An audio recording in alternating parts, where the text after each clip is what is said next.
Go, Glenn. Hello and good evening to everyone tuning in across Australia. I'm Glenn Isherwood and welcome to this evening's Q&A with the candidates of the Citizens Party. It's the 3rd of March 2022. Tonight we're going to hear from the candidates. Since our last opening campaign launch that was 3 weeks ago, we've had an inundation of questions, and tonight it's all about answering those questions, hearing from the candidates right across the country. So I want to start by introducing who's present and online tonight. Firstly, starting in New South Wales, we have Senate candidates Anne Lawler and Bob Butler. Lower House candidates Alexis Garneau-Miller for Cunningham, Paul Borthwick for the electorate of Robertson. In Queensland, we have Senate candidate Jan Pacallis and Rod Dole. From the Northern Territory, Senate candidate Trudy Campbell. From Western Australia, Senate candidates Denise Brayley and Jean Robinson. From South Australia, Senate candidates Russell Francis and Rodney Curry. And from here in Victoria, we have Senate candidates Craig Isherwood and Robert Barwick joining us behind me here, and also the Lower House candidates Ryan Dare for the seat of Chisholm and Chris Lay for the seat of Mallee, and Jeff Davey for the seat of Nichols. Yes. So to kick things off, I want to emphasise to everyone tonight, if you want to ask a question to any of the panel, any of our candidates, or find out more information about Citizens Party policies for this upcoming election, but more broadly, well beyond this election coming, the work that we do day in and day out.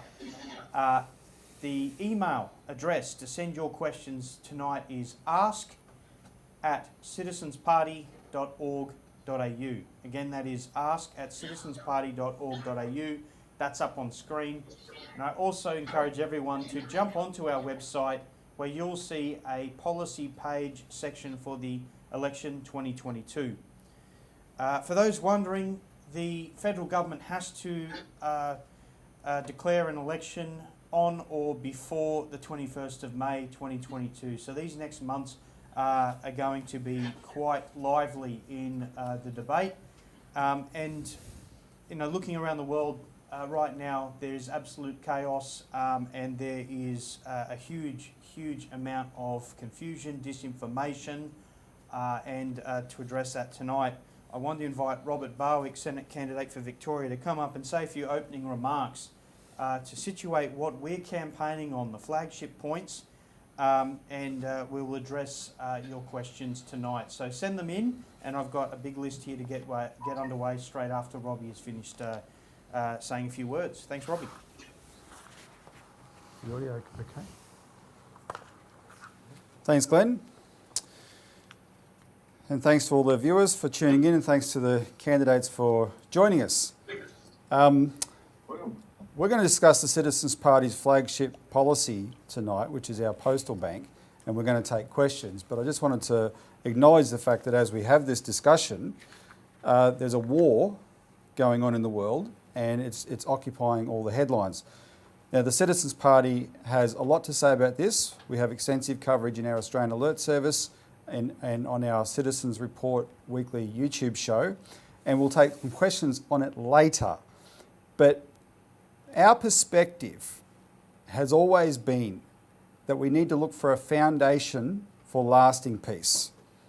That's been the Citizens Party's approach for more than 30 years, and we've collaborated with like-minded organisations around the world on that perspective.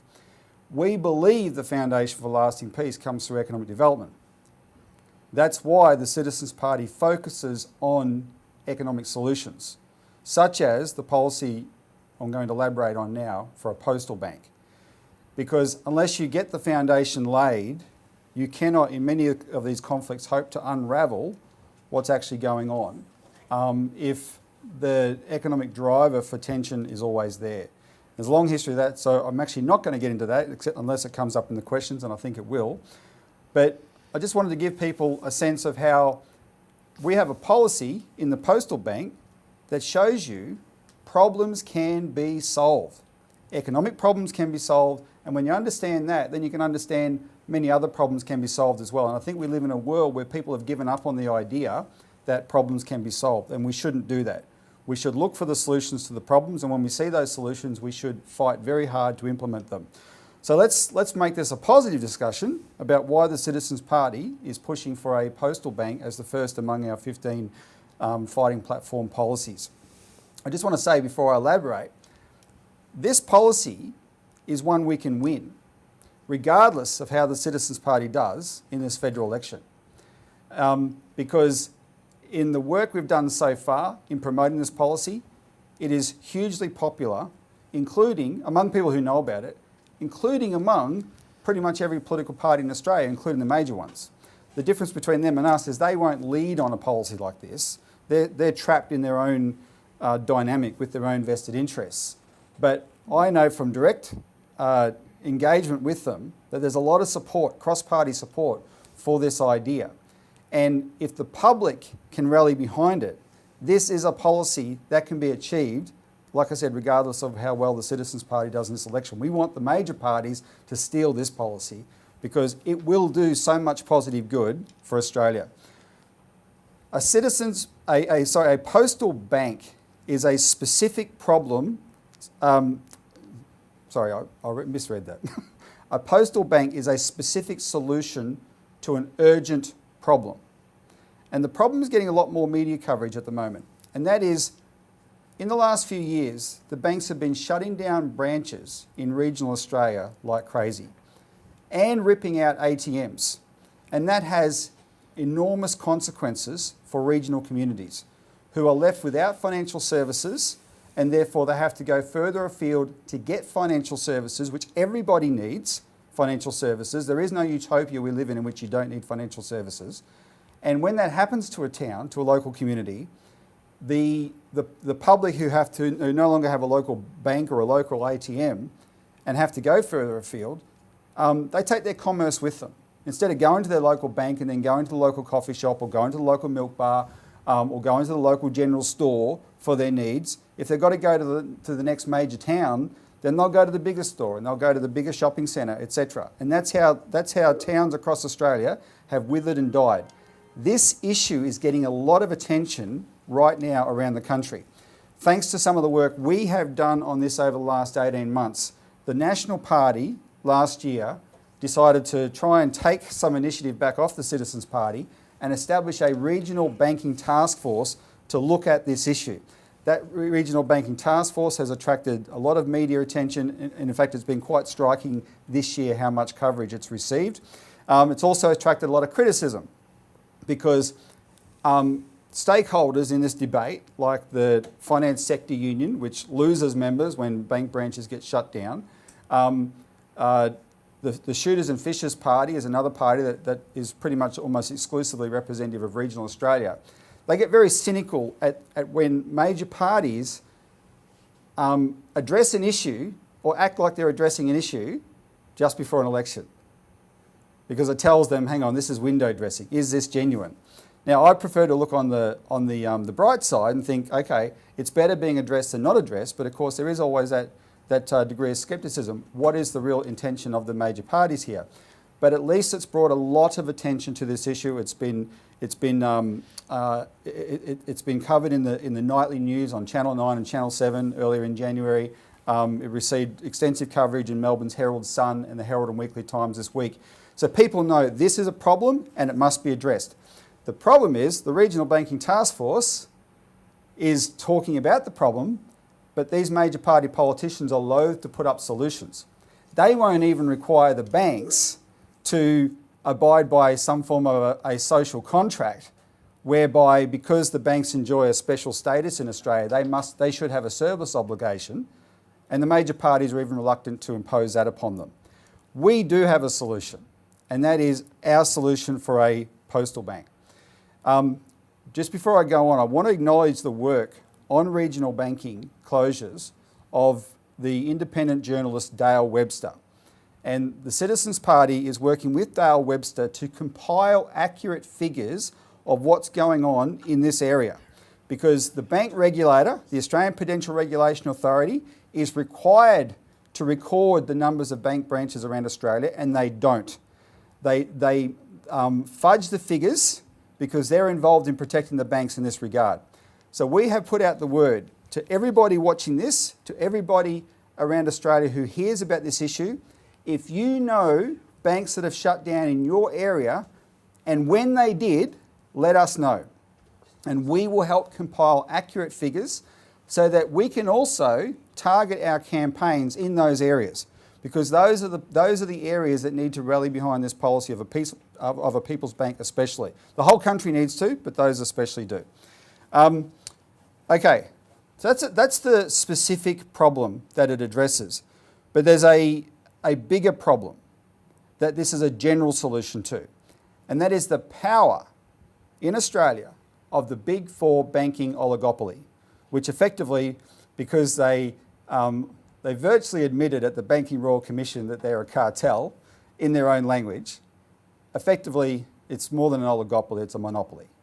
And these big four banks do not like competition. Our postal bank will break that monopoly. And by breaking that monopoly, we can bring real competition back into financial services. What we can also do is break, once and for all, hopefully, the neoliberal ideology that took over Australia 40 years ago that is opposed to any form of public banking. And this was the centrepiece of all those financial reforms that the Citizens Party has fought against for a whole existence. The centrepiece was get government out of banking. Not because government is a bad influence in banking, but because the private banking cartel didn't want to have to compete with a public option. They wanted this power of credit creation, which is the heart of the banking mechanism. They wanted this power exclusively in private hands so that governments don't have the power and always have to go to the financial sector cap in hand to raise the money they need to operate as governments. We can break that because Australia is one country that has had a powerful public bank in its history, and it performed spectacularly when it was allowed to, right? And we just have to look at that and say, it worked then, we can bring it back, and it can work now. Let me quickly go through some of the specific benefits of a postal bank. And we've enshrined this in legislation. I want to pay tribute to our Senate candidate for New South Wales, Bob Butler, who worked with me and the Office of Bob Catter MP to draft legislation for what we are calling the Commonwealth Postal Savings Bank Bill. And this bill is ready to go to be introduced into Parliament.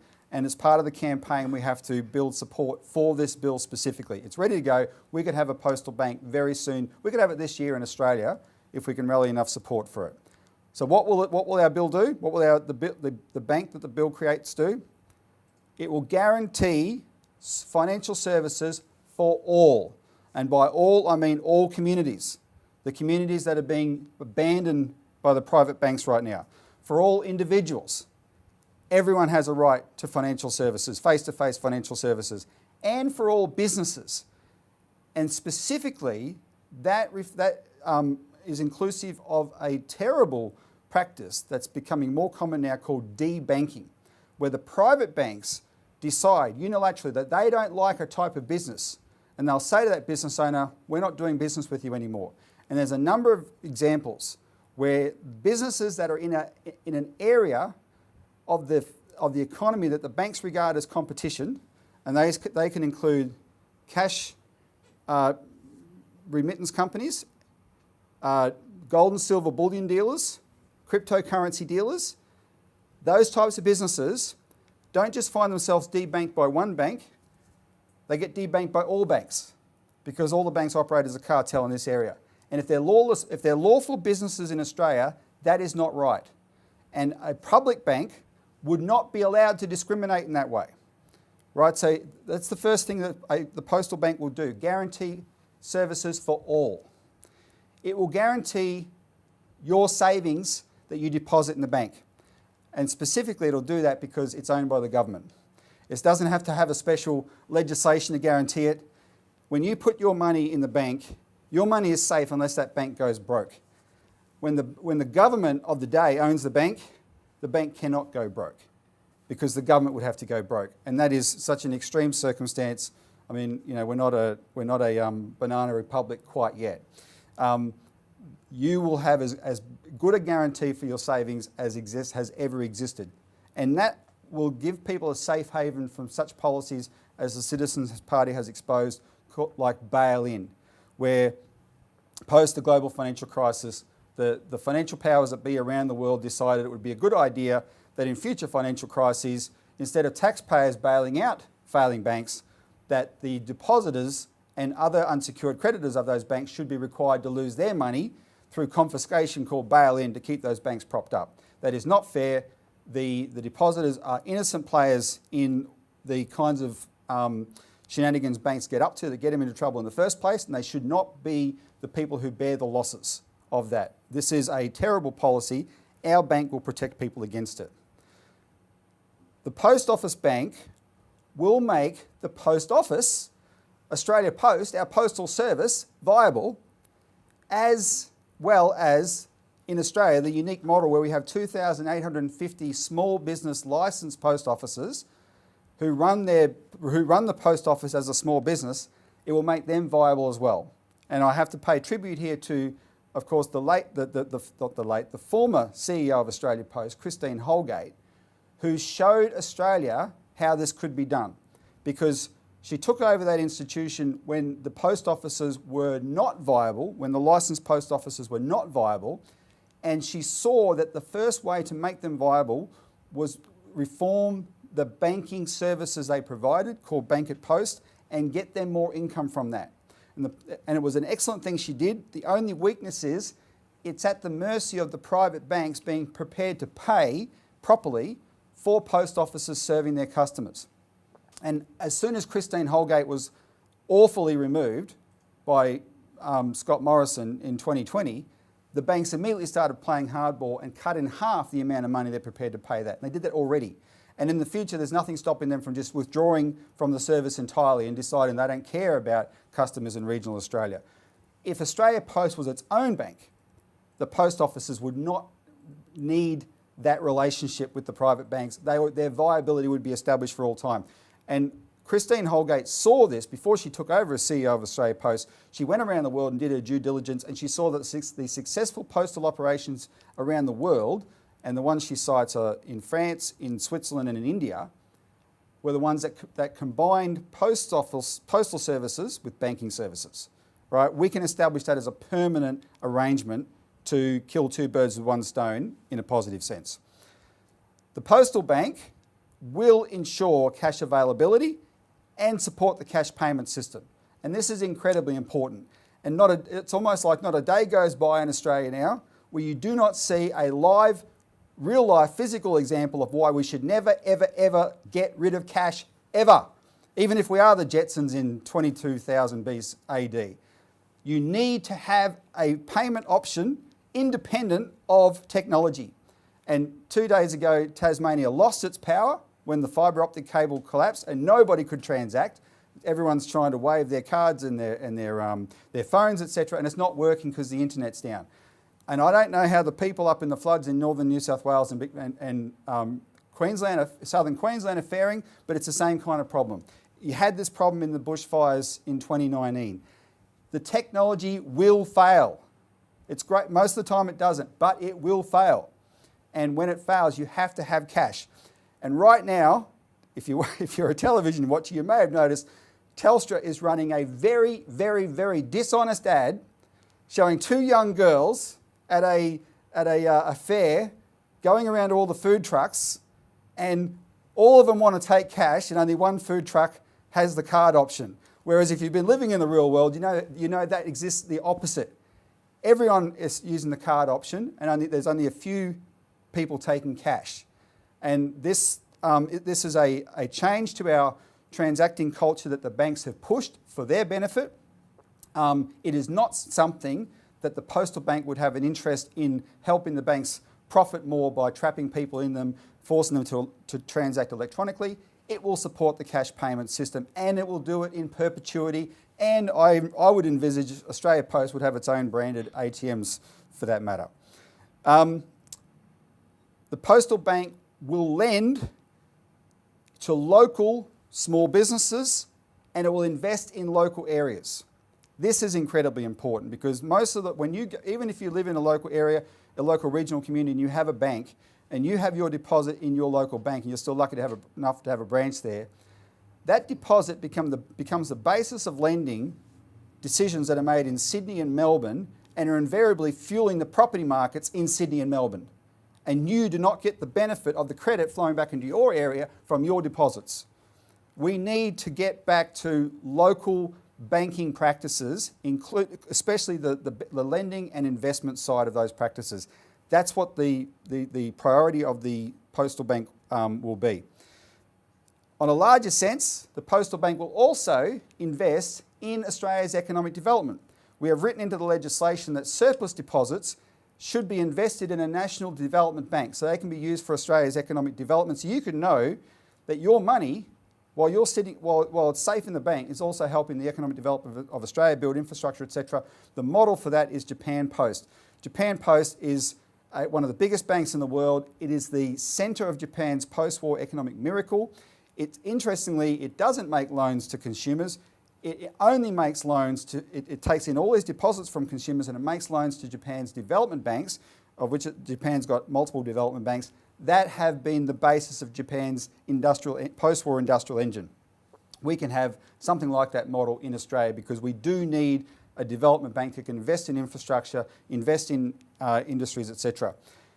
And finally, in the broadest possible terms, a postal bank is essential for Australia's financial regulatory health. We have a broken regulatory system in Australia, and we've got the most qualified person in Australia who can speak to that, Denise Brayley. The system is broken. The former chairman of ASIC called Australia a paradise for white-collar criminals. Only today, ASIC has let off the hook. The Sydney Morning Herald reported that ASIC is bracing itself for the blowback it's going to get because it has said it is not going to pursue any of the directives of Crown Casino for the debacle that led to 2 royal commissions in 2 states into Crown Casino and all the money laundering, all those things. ASIC sees nothing there that it can prosecute, right? This lack of teeth of the regulators, why white-collar crime flourishes around Australia, why you have hundreds and hundreds of thousands of financial victims, and of course why you have cases, horrific cases like the Sterling First case that the Citizens Party has helped to fight on the last year or so, where 120 or 130 elderly people face eviction onto the street because financial scammers stole their life savings because not just because they weren't scared of ASIC, they were even assisted by ASIC in many respects, and especially by ASIC's negligence. And the problem is we have a weak and ineffective regulator like ASIC because that's what the banks want. Now, we have plans to change that, overhaul ASIC, etc. But one way to have an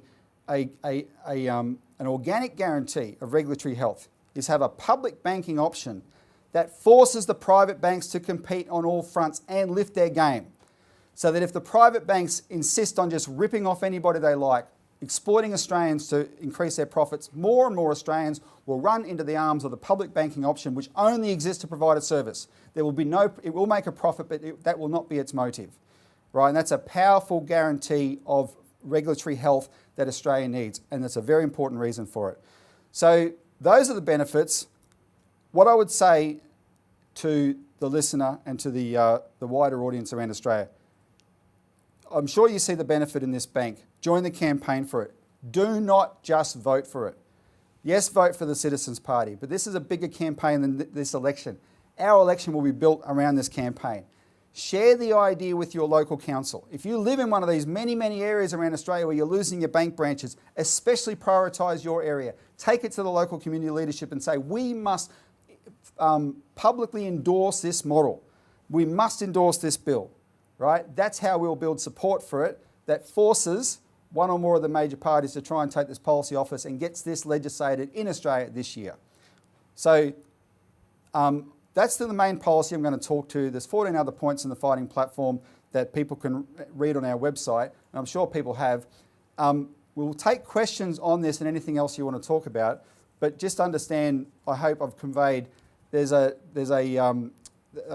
positive policy solution on the table here that at its heart solves problems, and that's what we've got to get back into politics in Australia. That's why the Citizens Party has adopted this as our flagship policy. Thank you.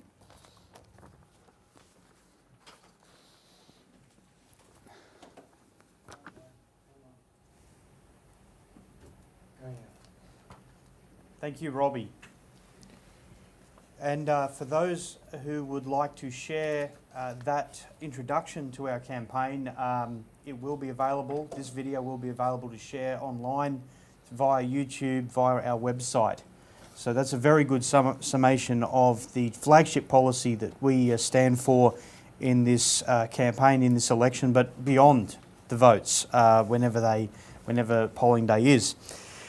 So we're going to jump straight into the Q&A, and this is a format where all candidates will speak, and it's going to be thrown wide open for as much variety of responses from our candidates. But I want to start with, I guess it is the elephant in the room, and I invite all candidates to speak to their thoughts and views on this subject. This question came in from Terry in Sydney, and that question is, can you please say what the Citizens Party policy is regarding the war in Ukraine and your analysis of what and why it is actually happening and likely developments? So I might, if you guys, Craig or Robbie, would like to start, then other candidates can jump in as well. Over to you.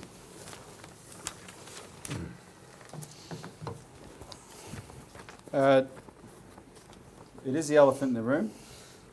This is a terrible outcome that you're seeing in Ukraine, but it is wrong to look at this situation that's unfolded there from the standpoint of the last month. Because if you look at it from the standpoint of the last month, you will buy into the most pious, sanctimonious, hypocritical media and political response I think I've ever seen to anything.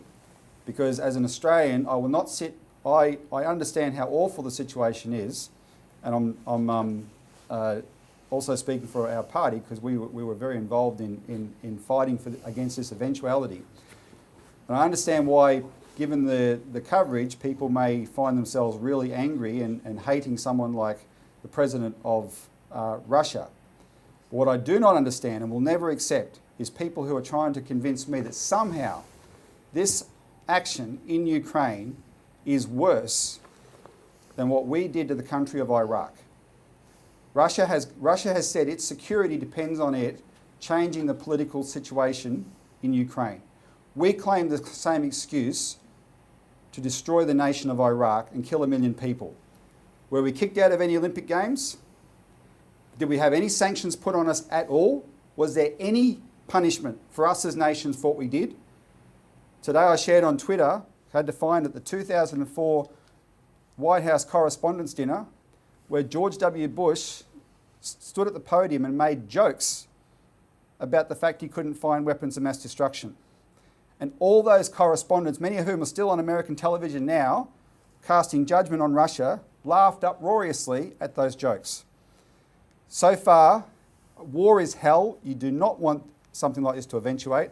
But I can say the evidence so far is whatever you're hearing about war crimes, etc., it still doesn't come close to what we did with that country, starting with a 2-week bombing campaign that we were so proud of. We gave it a Hollywood title, Shock and Awe. Vladimir Putin hasn't done anything like that. But here's the bigger picture. Because war is such a horrible outcome, you have to work very hard to avert it. And not just the Citizens Party, many people around the world for 30 years warned that this was coming. And they warned it was coming on the basis not of Russia's actions, but of our side's actions, our allies' actions, specifically NATO.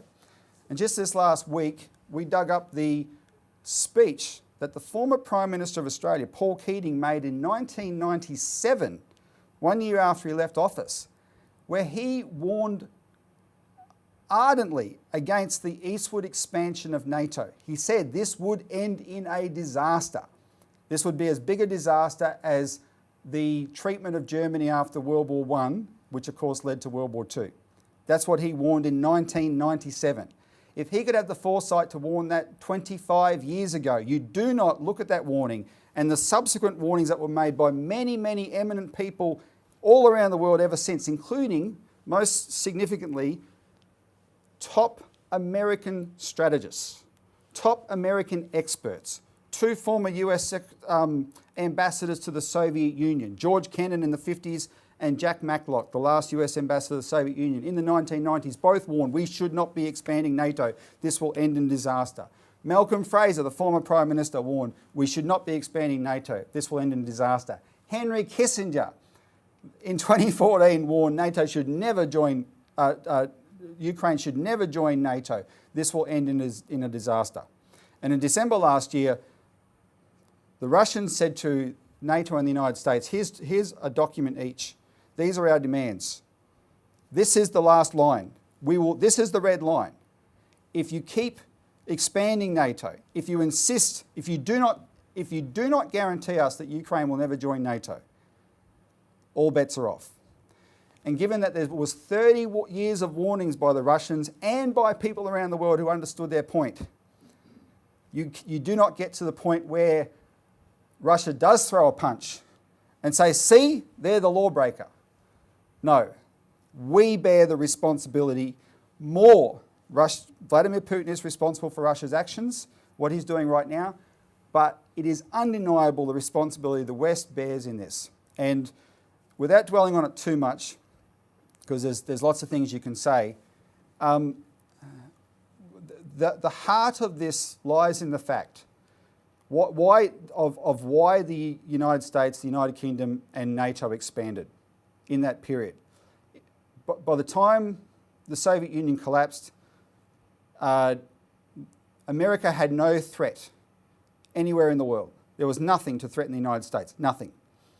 All its rivals were gone. China wasn't a threat then, and the Soviet Union and its remnant Russia was certainly not a threat. It was broken, it was beaten. There was no threat at all.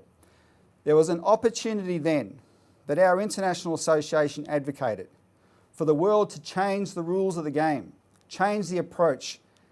Don't throw over the chessboard. Stop playing chess. Recognise we're all human beings and reach out the hand of cooperation and say, all right, let's work cooperatively to raise everybody's standard of living. We worked with the Schiller Institute in Germany, the United States, and Lyndon and Helga LaRouche, and they put forward specific proposals. One was initially called a European Productive Triangle, which would build infrastructure in Europe that would branch out into Eastern Europe for the purpose of uplifting their living standards, and then extend that further all the way into Eurasia to take that cooperative economic approach all around the world, right? And there's a beautiful map you can see where theoretically you could have, with the right infrastructure, you could have a train line that starts in Johannesburg and ends all the way around at the bottom of South America, going through the Bering Strait between, a tunnel through the Bering Strait between Russia and Alaska. And the whole world could literally be linked through rail infrastructure. This is the sort of visionary thing we could be doing. But no, the geopoliticians rule the day. The neoconservatives rule the day, whose doctrine is we are the sole superpower and we will always remain the sole superpower. And we will preemptively crush any threat to us and our status of being the sole superpower. Not just military threat, but economic threat. That's what the Americans, Dick Cheney's office announced in 1992. That's the policy they've pursued ever since. The problem is they're writing checks they can no longer cash. They are not the world's sole superpower economically. China is kicking their butt all over the world. And whatever happened to Russia, Vladimir Putin has built its strength back up and it still retains its nuclear arsenal. And they've been saying to America for a long time, you do not just because you're the United States, just because you're the Anglo-Americans, you do not decide the rules of the game. And the reaction has been all pious and sanctimonious. Oh, but we're democracies, so therefore we are morally superior. You have to take what we say, and you can die on that hill if you want to, but those very large, very powerful countries have said, no, we're not going to. And in fact, you're threatening us, you're surrounding us, we're not over in your hemisphere, there is no Russian or Chinese military presence over there, the American presence is in their face, on their side of the world. And we're not going to take it anymore. And that's the dynamic, because America wouldn't back off, because NATO and the Brits wouldn't back off, that finally led to the Russians punching them in the nose effectively, and that's led to a war. The war is terrible. Hopefully it can be resolved very soon. There are negotiations underway, but it is wasted platitudes to wring your hands about that war if you are not going to condemn the dynamic that led to that war. That's the Citizens Party's position. We are very strong on that, but we balance that with our absolute commitment to changing the rules of the game, getting rid of the chessboard and teaching the world we're not playing chess. Let's cooperate for economic development so we don't get to these positions in the future.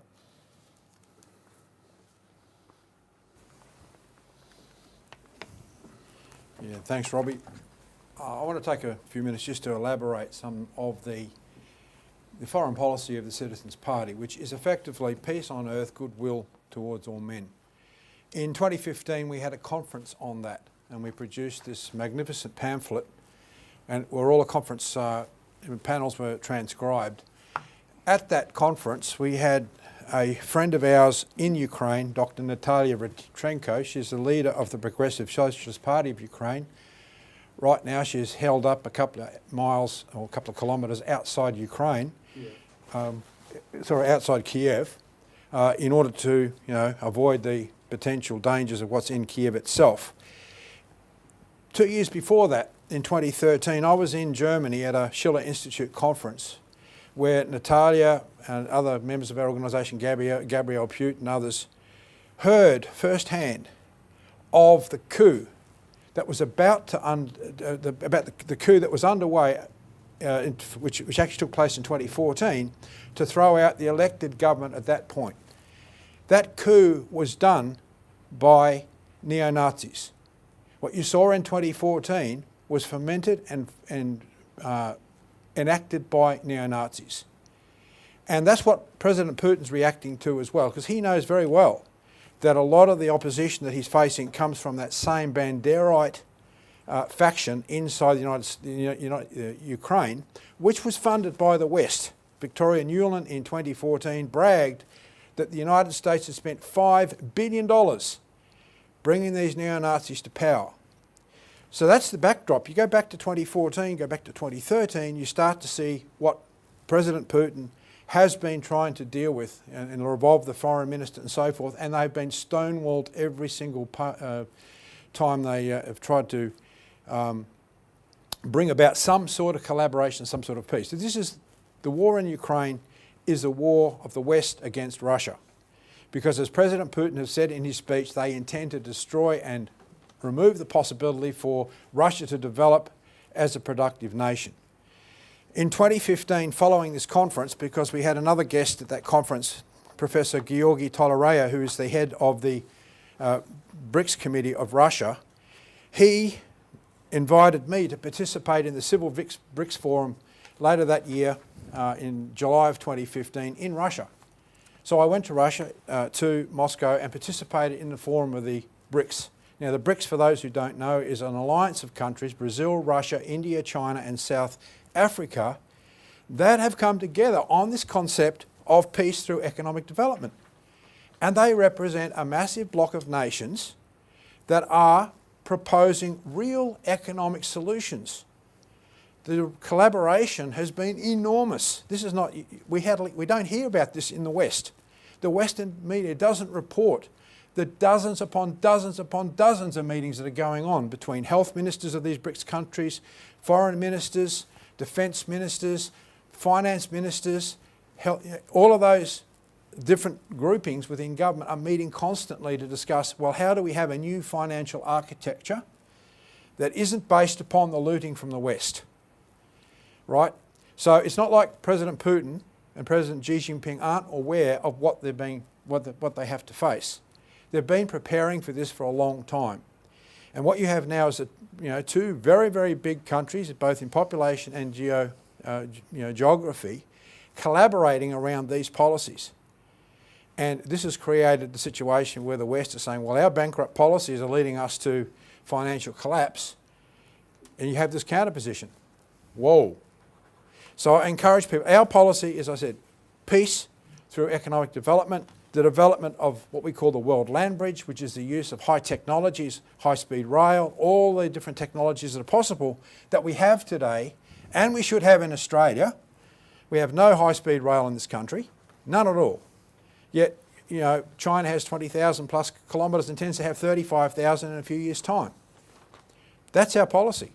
And, the other thing that I wanted to just make the point quickly on is that the development of a postal bank in collaboration with the need for a national bank, right, is the expression of this peace on earth, goodwill towards men at the local Australian level. Think about the nastiness of Scott Morrison saying she can go to Christine Holgate, who referred to that as her becoming roadkill of the Prime Minister of Australia. What was she trying to do? She was trying to promote the well-being, the general welfare of ordinary postal outlets right around the country. So the nastiness we see at the international level is reflected at the local level in the policies that we are, we're trying to overcome that nastiness through the policies that we're trying to promote. And I think that this is the difference between us and many other parties. We intend to fight for the common good, the general welfare of the population, both at a local level, at a national level, and at an international level. So as we go through this campaign, you'll hear a lot more about what we have to say on these particular policies. And because we have been around for 34 years, have a lot of context and a lot of depth in what we actually understand from these policies, you'll see, I hope we can radiate good news and optimism. And I want to put it on the table. If anyone watching this webcast tonight wants a copy of this, leave your details, email in, we'll send one to you. It's too much of an important document to be left on our shelves. You have to read this. Then you'll understand more about what we actually stand for.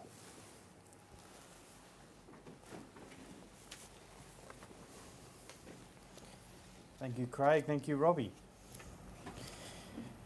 I wanted to shift now to discuss a huge number of questions have come in relating to finance, banking and economy.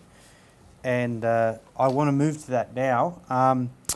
This question, the next two questions I'm going to ask, we'd welcome candidates' comments and responses on. The first one is from Nathan in Melbourne. He asks, how can the Citizens Party address rising costs associated with public utilities like water, gas, electricity, and growing expenses around essentials such as food and petrol? And the second question, which comes from Anthony, is what ideas does the ACP have regarding housing affordability, buying and renting?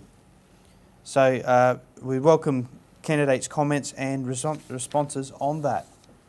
So I see we've got a few people who would like to respond. Do you want to take that first? Well, let's see. Yeah. Jeff Davey, over to you. Yeah, all right. I just would like to read for the listeners and viewers a segment from John Curtin's policy speech on September 20th, 1937. He said, the primary purpose of governments is to give leadership and direction so that all citizens, by their work and industry, may contribute to their own welfare and to the common heritage of society. They ask workers if they are enjoying prosperity and examples in our history. I put the same question to farmers and the primary producers generally, but I put it I put it to many of the middle class. In each of the instance, the answer is an emphatic negative. And he went on to say that to deal with the unemployment and to make industrial and economic preparedness, which is the essence of national defence and security, 3 related monetary measures are necessary. National control of credit to ensure its adequacy to maintain and increase employment, national control of interest rates to keep to a minimum the monetary capital cost on production and industry, and national direction of investment with the object of assisting and promotion of a balanced economic development. And that was John Curtin in 1937. So we're not doing anything new here, folks. We're just picking up the best policies that Australia once had. And that's what we've got to go back to. Thank you. Thanks, Jeff. Well said, Jeff. Well done. And Lawler in New South Wales.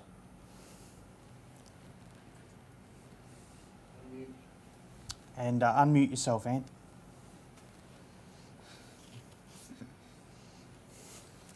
Okay, based on the concept of the common good, which is what drives our policy, you have to look at the government has the power to intervene or to regulate whether it's the utilities. We can nationalise and bring those back under government control, or we can heavily regulate them to make sure that people are not being charged exorbitant prices and fees. There's not extortion that's going on, because sometimes it begs the question, what exactly is the government representing on behalf of the people? And then in regards to housing and the cost of for that, again, it comes down to regulation, because the banks, again, an extortion in a sense, where the cost of housing is being driven up because it benefits the banks and the speculation that they carry on with the loans. So we take the basis of, the people, the interests of the people are the primary thing. The utilities, whether it's water, electricity, banking, they are all services that are there to provide for the economy. So they need to be regulated, guaranteed by the government to work in the interest of the economy, and that is what we would be pushing for. Alexis Garno-Miller, also in New South Wales. Yeah, I'd just like to add to that. What I see being very active locally, I'm Flinders, which is around the Wollongong area, is that there's so much opportunity for local innovation to help resolve some of these issues. I think so much is centralised that also we need to start to look at things being a little bit more decentralised to really open up that human potential and that creativity to find local solutions to some of these problems. That means stripping back some of the regulations that stop people being creative, stop them being innovative, and really encourage that collaborative discussion about, well, what are those problems in that particular electorate and how might we be able to address them more quickly than having to keep passing everything up the line. What you'll find with the Citizens Party is that it is peace through economic development, and that means citizens taking responsibility at a local level to work together and to do things like the land sharing that's happening now between First Nations and marginalised communities in different areas around Australia, finding ways that they can do neighbourhood connectivity for sharing of utilities. So I think what we don't focus enough on in Australia is that we've got such a decentralised population that it just goes to logic that a lot of these solutions can also be resolved by decentralising this level of control and opening up that creativity to local communities. Yep. Thanks, Alexis. Denise Brayley, West Australia. All right. Oh, sorry.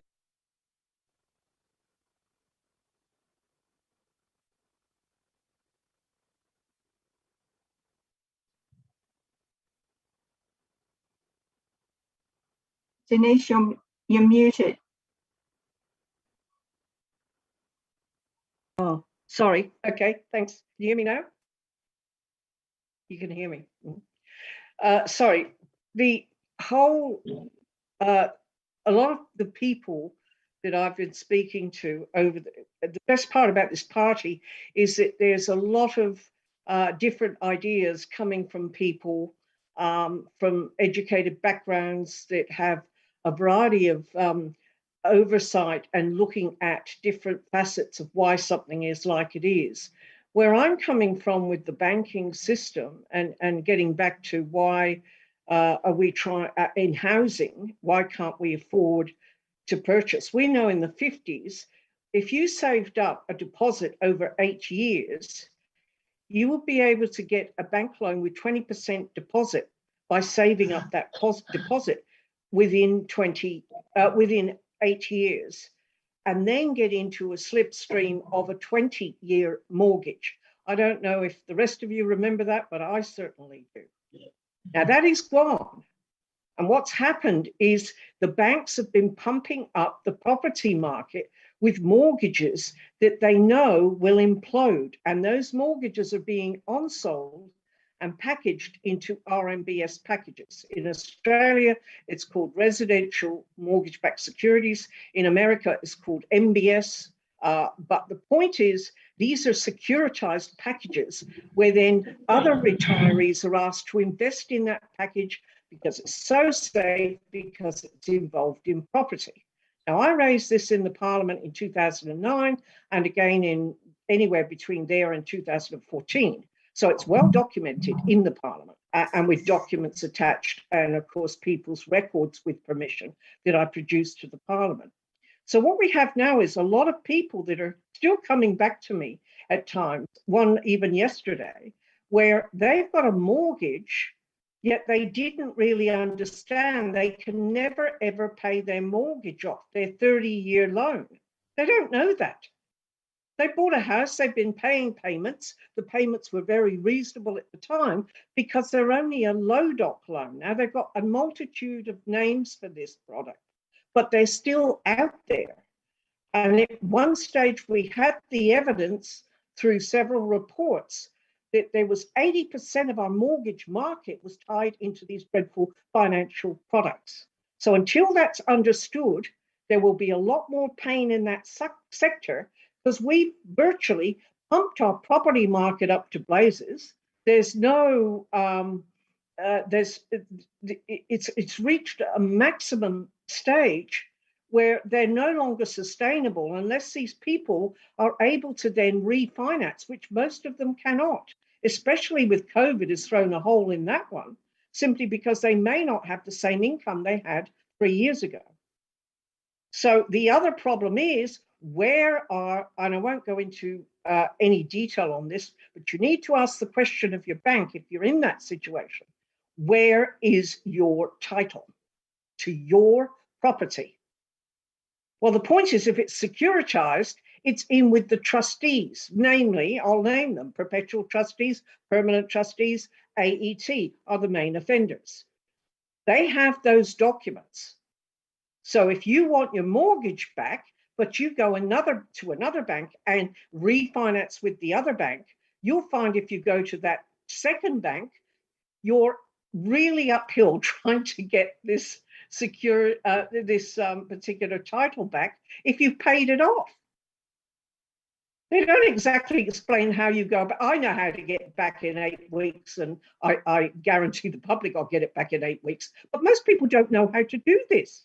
So there are big problems in our property market because we've got to pay a price for what our banks have been doing in the name of our collective prosperity that will end up badly for us unless somebody stops believing what the banks are saying and neoliberalism stalwarts are saying. And that's my 2 bob worth. In terms of Thank you. dividends. Thanks, Denise. And I want to add another question into this, keep this theme on housing affordability. A question just came in from John, John asks, does the ACP have a policy on debt reduction or debt forfeiture for households to reduce home loan debt? So this ties in. The answer is yes, we do. And I think, maybe Craig can answer this one. Yeah, I do. There's a couple of different points. And when you're talking about housing affordability, low-cost housing, and mortgage stress, they all come into the same arena. And I just want to go back to the previous discussion about this question of low-cost housing as well. There's an example this week in Melbourne, which is a classic example of why you have to have a national bank. We gave up the Commonwealth Bank in this country, and now $30 billion conservatively every year just goes straight to the private banks in terms of dividends. That money should have been, that's the big four, of which the Commonwealth is, takes itself out $10 billion a year or something like that. That money should have been in the hands of the people for the development of the nation. And when you're talking about housing affordability in Melbourne, the government here, about 2 weeks ago announced a policy of a levy on developers of 1.75% in order to specifically buy low-cost housing, because there's such a shortage. So that was their funding mechanism. And of course, the lobby groups got up and they screamed, this is going to affect the price of housing. This week they dropped it. So without an alternative policy of funding real infrastructure, of which housing is a part of, low-cost housing in particular is part of, through a national bank, you're never going to get out of this loop of more and more taxes or more and more of the economy being taxed through levies or whatever. So that also takes us on to the question of, given that everyone is so indebted in their mortgages and we start to see interest rates starting to rise, what's going to happen when more and more people get into mortgage stress? Well, again, you've got to come back to the principle of the general welfare. You can't have millions of people thrown out of their communities, out of their homes and onto the streets. So we've written legislation for a debt moratorium for home owners, for small business and for agriculture. We've got to keep the economy functioning, and the way that you do that is by keeping families together. And again, this can be, as we've written the legislation, funded through a national bank. It all comes back to how do you provide for the underlying necessities for a functioning physical economy. And for 40 years, we've seen that stripped, the processes of funding stripped away from funding the public, from public good for the general welfare, that was done, into private profit for the banking system. So we've got that legislation. We want to try and get it in. We're working to get that into the Parliament at some point. It's going to be a live issue because we know interest rates are going to rise. People are going to get more and more mortgage stress, and we can't have communities collapsing because children can't afford to go to school, families are disrupted, family violence goes through the roof. These are all issues you have to deal with, but you have to start at the top down, not embrace policies that are wrecking our country, which have wrecked our country for the last 40 years. And that's been our voice for the last 34 of those 40 years, and we'll continue to say a lot more about this over the course of the campaigns.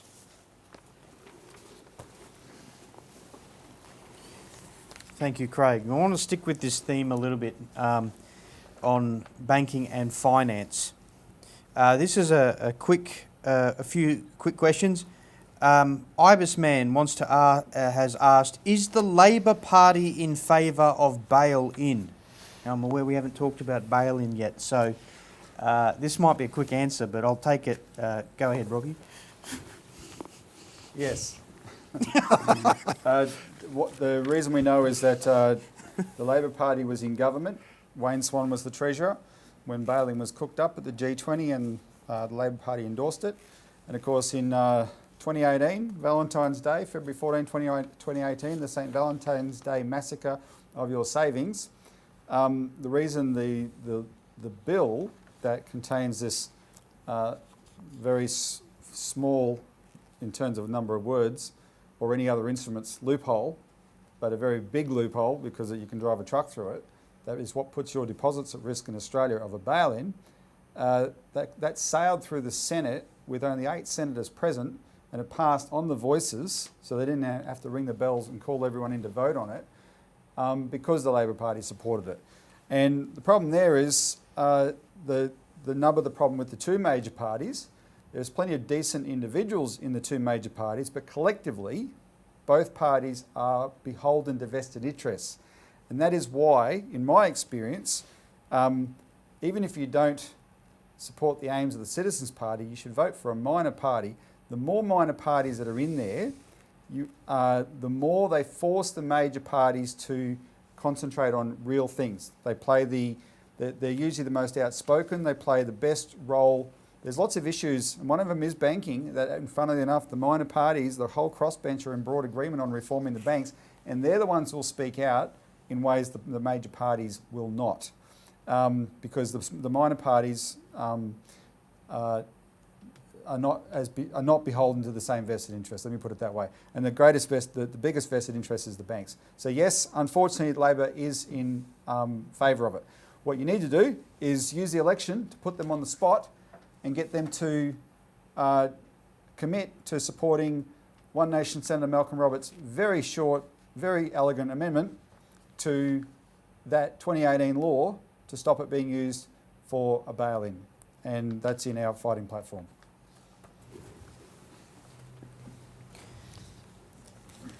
This question comes from Kingsley Lou in Sydney, and this question for all the candidates. How are postal banks operating in other countries? Taiwan has a postal bank. I had an account when I lived there. Oh, good. Well, I don't know if anyone among the candidates has their own experience, but I can speak to what I know. They operate very successfully because when the owner is the public, the government, it's pretty straightforward. One of the reasons that the private banks don't want public banks is because they prefer banking to be regarded as kind of a mystery, like a priesthood, for the public to assume, oh, there's a special power there, better keep it behind the curtain. We can never know that, and then they can wave their magic wands and do things when all they're doing is creating credit. And that's okay as long as what they create the credit for is productive. And of course, for the private banks, it's not. So you're just talking about taking a basic banking model and making sure the owner is the entity that doesn't need to make a profit and can therefore make sure it goes into productive purposes. And that's what a postal bank can be as a public bank. So as I said, Japan Post is one example. There's a bunch of them across Europe, in Scandinavia. India is another example. They don't. They operate in slightly different ways. Some of them are just like in Australia, agents mainly agents for the private banks. But there's a whole bunch of them that are actually their own banking entities. Interestingly, New Zealand's got one called Kiwi Bank, and Kiwi Bank was established by a former Labor Member of Parliament named Jim Anderton, who was disgusted by the New Zealand Labor Party's right-wing turn in the 80s that coincided with the Australian Labor Party's right-wing turn, where they embraced all these neoliberal reforms, and over there their version of Paul Keating was Roger Douglas. And this old-style Labor guy, Jim Anderton, quit the party. But in the 1999-2000 election that Helen Clark won, they won a minority government, and they needed to govern with Jim Anderton's party, and he had one requirement: set up a postal bank, and they had pledged they would. The finance minister and Jim Anderton had a powwow about it. And clearly the finance minister of the new Labor government did not want to follow through on that pledge because he knew the private banks would not be happy. But Jim Anderton was a bulldog, and it's a funny story, and he basically stared them down, and he knocked down every objection they put up to it. And finally, one of the other ministers said to the finance minister, just give him what he wants. And they set up Kiwi Bank. And so New Zealand has that option. And I was talking to the biggest bank in New Zealand. You may know New Zealand's banks are owned by Australia's banks, but the biggest bank there is ANZ, Australian New Zealand Banking Corporation. And an ANZ bank director told me, who was at ANZ at the time, they were shocked. They were astounded when Kiwi Bank started how many deposits flowed into that bank. The New Zealand public embraced it wholeheartedly because they were sick of the private banks and they wanted the public option. And there's a lot of criticisms you can level at Kiwi Bank because you do have to have people in charge and a government that's committed to it working. And arguably the commitment of the New Zealand government is not as strong as ours would be. But nevertheless, the fact that the public vote with their feet like that when they get an opportunity for a public option shows you why the private banks fear this kind of entity. To see Kingsley has sent a follow-up question asking if it's possible to see our draft legislation or proposed legislation for a postal bank, and yes, indeed, that is on our website under our policy section. The draft bill is there with an explanatory memorandum. And any questions you have on the actual detail of that legislation, send in. What I would like to reiterate, everyone watching, all your questions are welcome. Send them through. The website, the email to send your questions is ask@citizensparty.org.au. That's on screen for you to see there. And I do want to throw some questions out there about infrastructure, but I would like to hear from Jeff Davey, who has a response to that question on the Postal Bank as well. Go ahead, Jeff.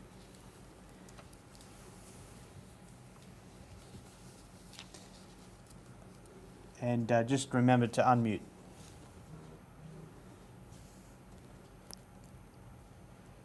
How's that? Yep. Right. Go ahead. Yeah.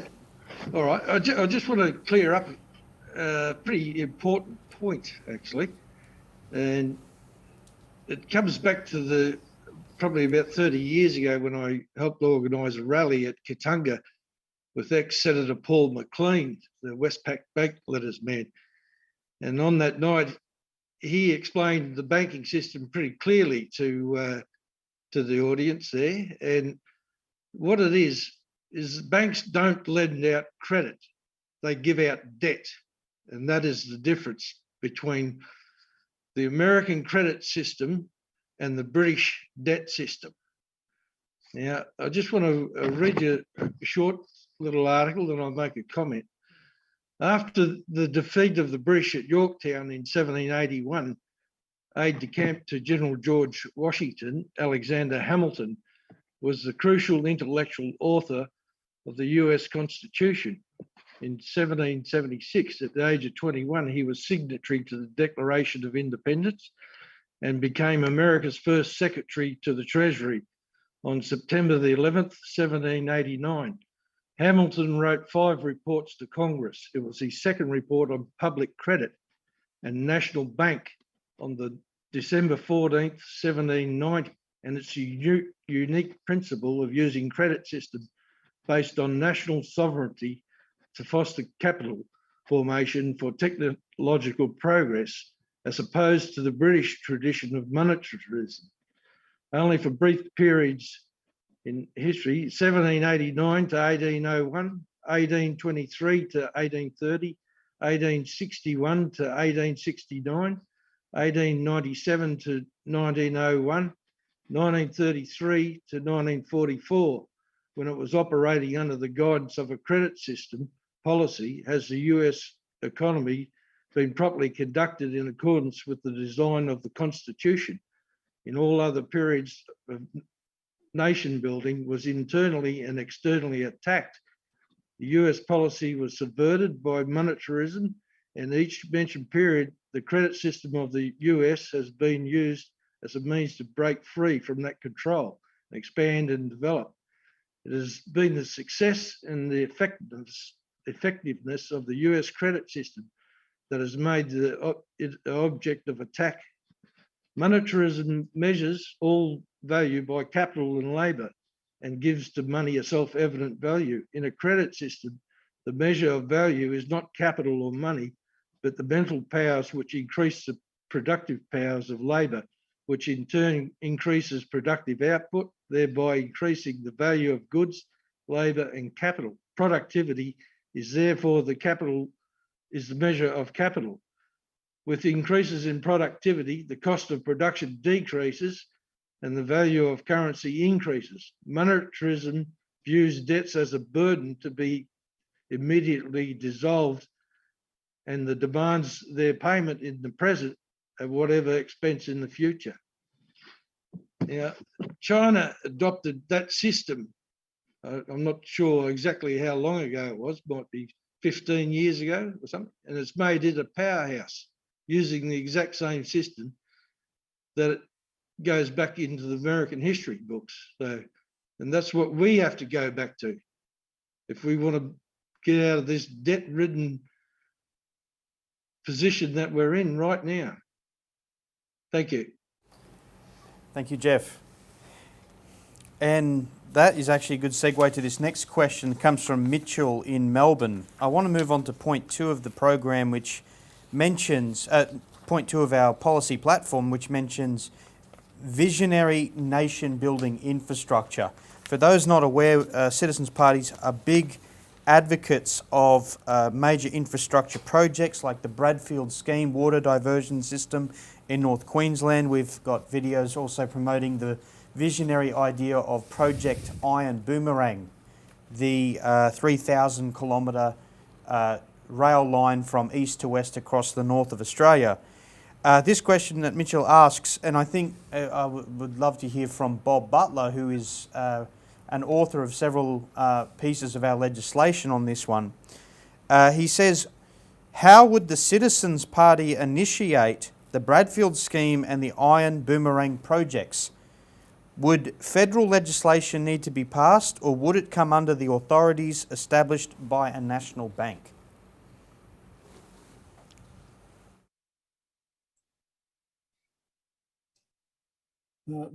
Those two infrastructure projects are two important projects.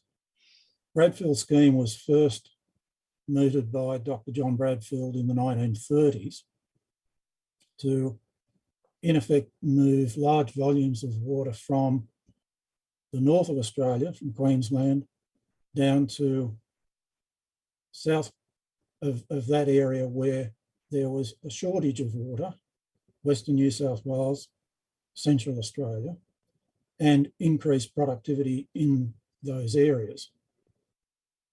The Iron Boomerang project is a project to add value to our iron ore deposits in the west and to use our energy deposits in the east, in Queensland, and add value instead of being a quarry where our iron ore deposits are simply shipped overseas to be converted into products that we then buy back.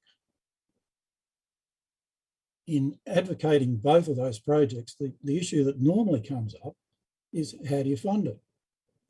Well, the way it's funded is through the National Bank that's been discussed tonight.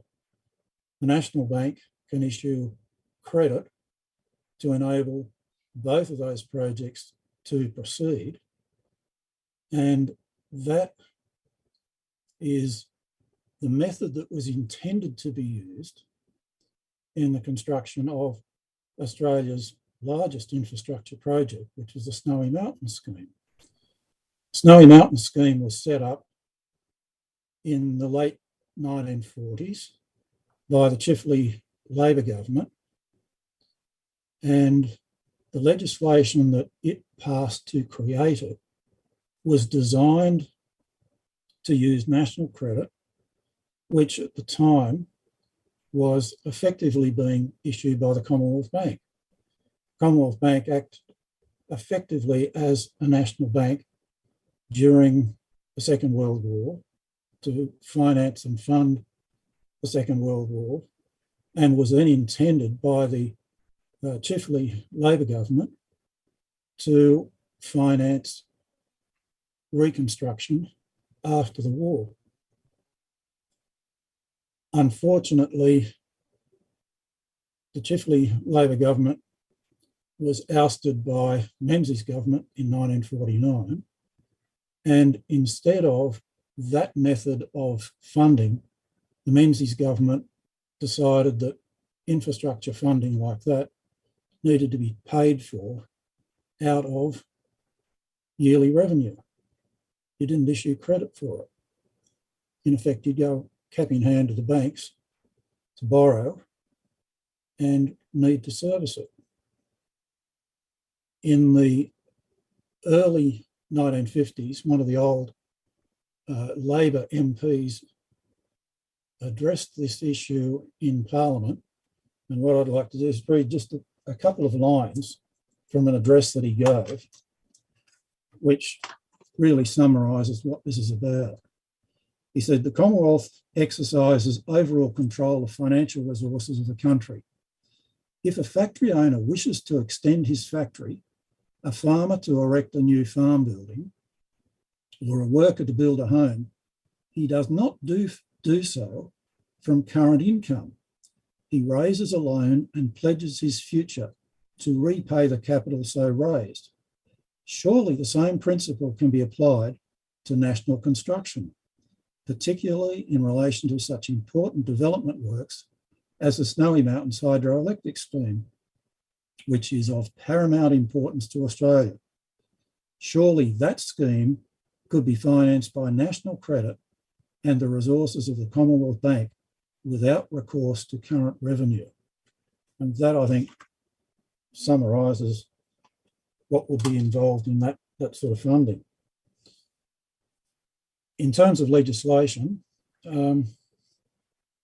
there would be pieces of legislation, both federal and state and territory, the Northern Territory, involved.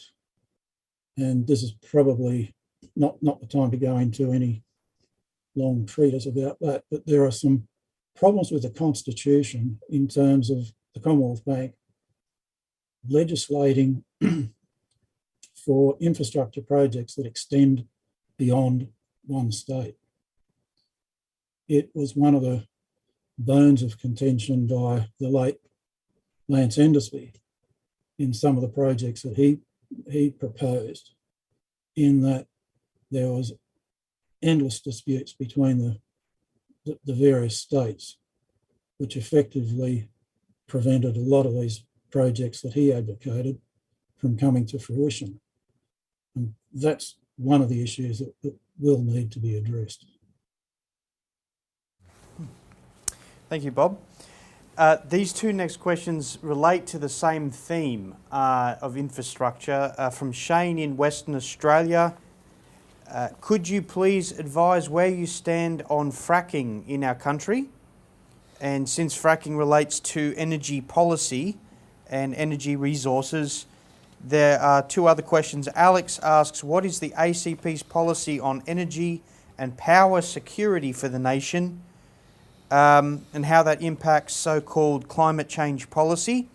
And David asks the question, can you please elaborate on your party's energy policy, coal, fossil fuels versus renewables, and do you see a role for nuclear energy going forward? So those three questions are a bundle. I open it to all candidates to respond.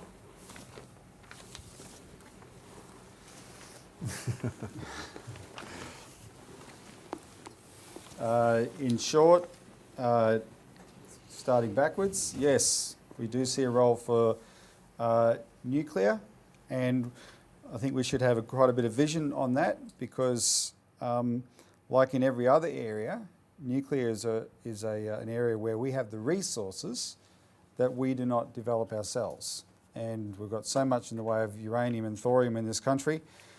Thorium is the ignored little sister of nuclear power, and we should change that.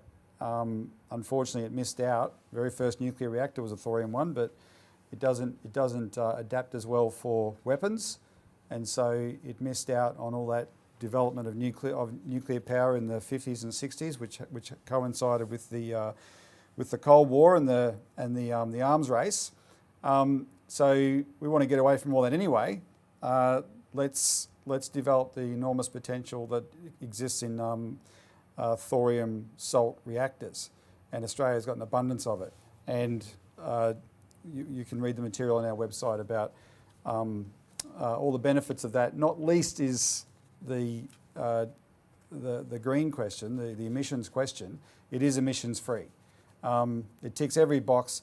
And in terms of capital investment or in terms of materials that go into the energy generators per output, nuclear is far superior to all the rest. Far less material goes into building the reactor for the output, the reliable, 100% reliable output it gets, as opposed to a lot more material goes into solar panels, windmills, the batteries that are required to make them work for a lot less reliable output. And so those are emissions free as well, of course, but this one is a far superior one. And Australia should have a vision. Let's develop a nuclear industry here. Let's take the technology forward. And I happen to know there's actually a lot of nuclear engineers and scientists that train in Australian universities. Theoretically, they're some of the best in the world. They all have to go overseas and apply their skills because we are the only country that forbids nuclear power. So we need to change that. That's why that's in our fighting platform.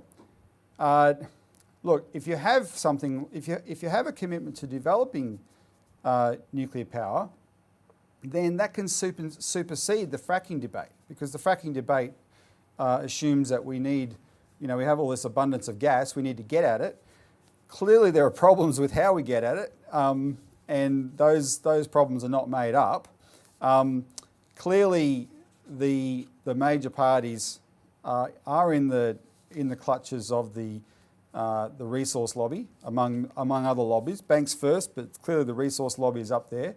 And so it's extraordinary the rules that apply to gas companies that can go onto someone's farm and just take it over to frack the gas, regardless of the water supply, etc. Now, I'm sure it's a complicated picture and there's some nuance there, but one of the ridiculous elements of the whole debate is that we've had all this fracking, we've got all this gas in Australia. We are the second largest exporter of gas in the world after Qatar, yet we pay through the nose for it domestically. Our international customers pay less for the gas that we sell them than we do here in Australia. So what are we getting out of all this fracking? Right? Nothing. At the end of the day, it's energy. Nuclear trumps all other energy sources. And if we actually develop the nuclear energy we need, we can have far less need or reliability on the question of fracking. And I'll leave it there. I don't know if anyone else wants... Oh, over to you, Paul.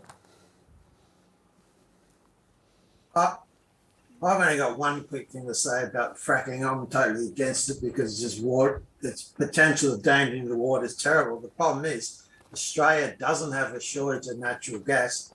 The biggest gas plant up in the northwestern shelf of WA is predominantly owned by Chevron. So it's an American company. All the gas, the majority of it goes overseas, and we pay a shitload for it. Excuse the French, but it's just wrong. I just don't understand that at all, why a foreign company takes our resources and we pay more for it and they get it cheaper. The government's just let it happen. And that's what I've got to say on that one.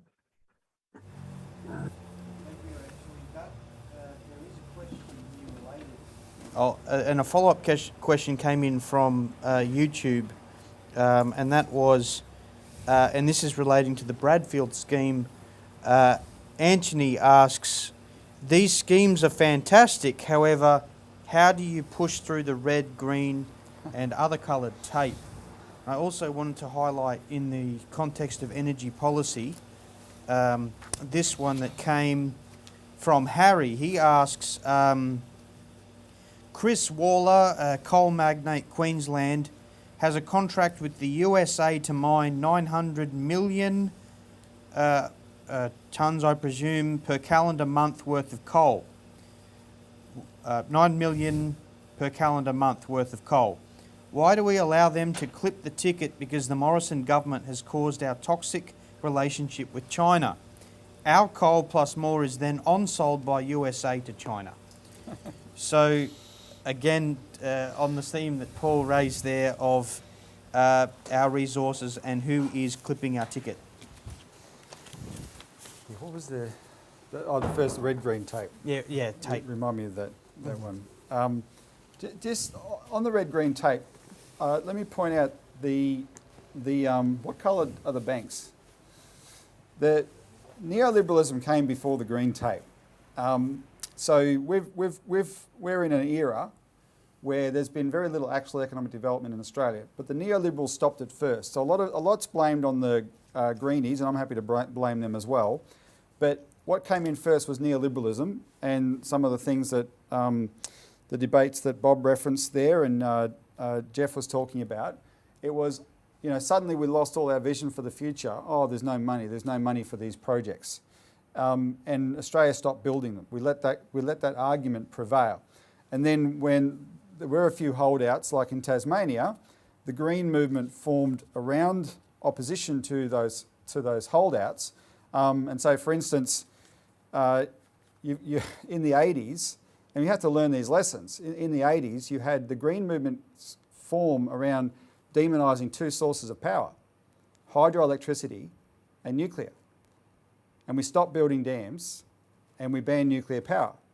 And now the Green movement's number one cause, for which they're wringing their hands, they're getting little kids out in the street crying and gluing themselves to the road, is climate change. We need electricity that doesn't produce emissions.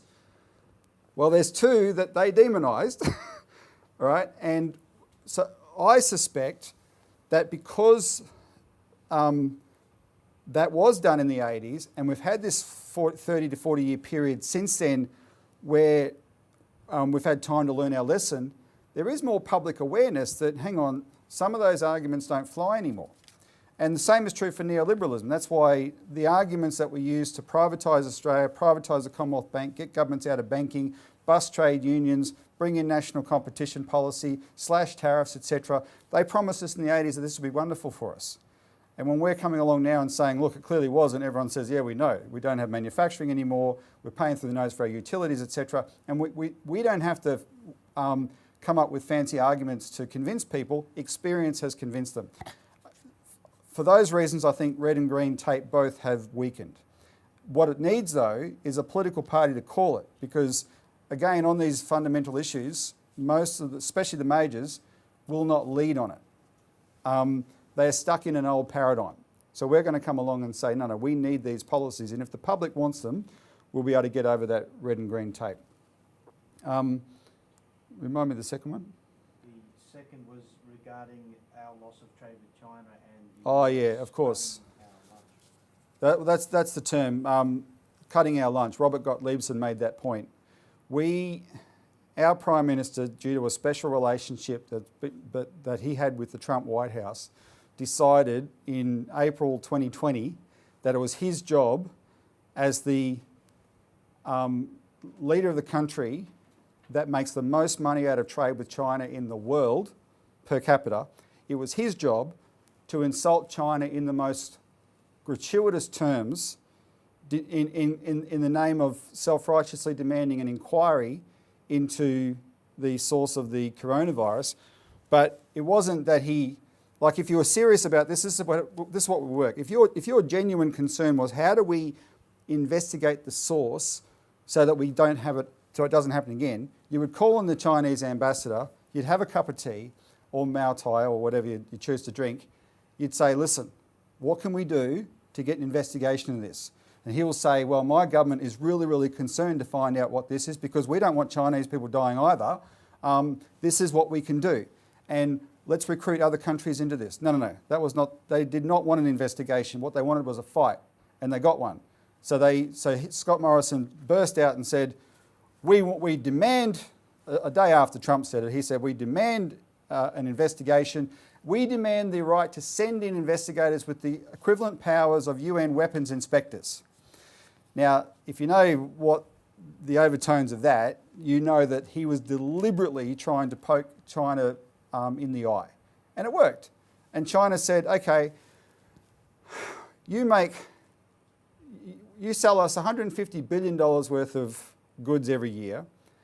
Yeah, you buy a lot back, but your trade surplus with us is $80 billion a year.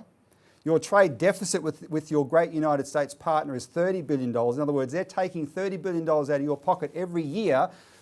You're taking $70 billion out of our pocket. You're making money out of us. Well, sorry, Australia. We have to deal with the United States. It's the biggest economy in the world. We don't have to, if you want to be its lapdog, we don't have to deal with you. Now, we do on iron ore, and we're going to keep doing that, but these other things, you want to play trade this way? Well, we'll play trade this way as well. Bear in mind, there's a very long list. There was about 117 anti-dumping complaints in less than 10 years that Australia made against China repeatedly at the World Trade Organization. China's retaliation in 2020 on barley was the first time it made an anti-dumping complaint against Australia. We were constantly doing this. China was cutting us a lot of slack. So China said, okay, no more. And then who wins these markets that we lose? The country that we were siding with, the United States. And that's why Robert Gottliebsen said they're cutting our lunch here, right? It was shocking, but the propaganda machine is so great that Australians were being induced to believe, hey, this is the price of standing up for your values. Well, it's a crock. One of the claims that was consistently made for more than a decade in Australia was how much China was buying us up.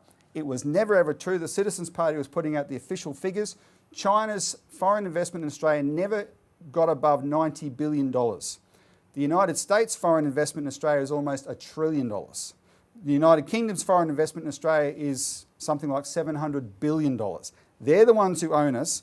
And in the 70s, politicians knew this. And the big argument in the 70s over foreign investment in Australia, which is why the Member of Parliament for the electorate that Alexis Garneau-Miller is running for, Cunningham, who in those days was Rex Connor, the great Rex Connor, he started a campaign, buy back the farm, and it wasn't buy back the farm off China, it was buy back the farm off the United States and the United Kingdom, right? And that government was toppled partly because of the efforts of Rex Connor to do that, and those foreign absentee landlords that control us kept that control and still have it to this day. They are the people who control our resources, and when they control your resources and they're shipping your raw material out of the country instead of letting it be used for value adding in Australia, you are being robbed blind.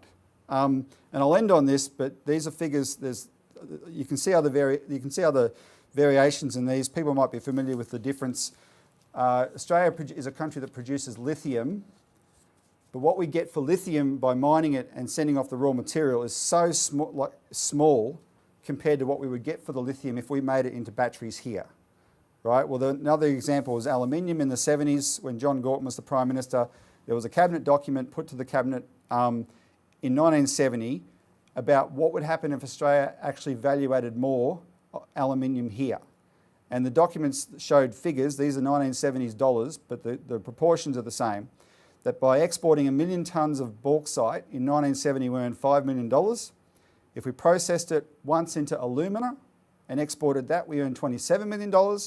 If we processed it again into aluminium and exported that, we earned $120 million. And if we processed it finally into products, aluminium products, and exported those, that original 1 million tonnes would earn us $600 million. It's the difference between $5 million and $600 million. That's jobs, that's communities, that's a future. And that's what on almost every resource we are making money out of these resources for sure, but you get a sense from that we are making a fraction of what we could actually make if we value added to them here in Australia. And that's why we have a manufacturing policy, a National Development Bank to do that. We have to capitalise on the wealth we've got here. Let's share our resources with the rest of the world in the form of finished products.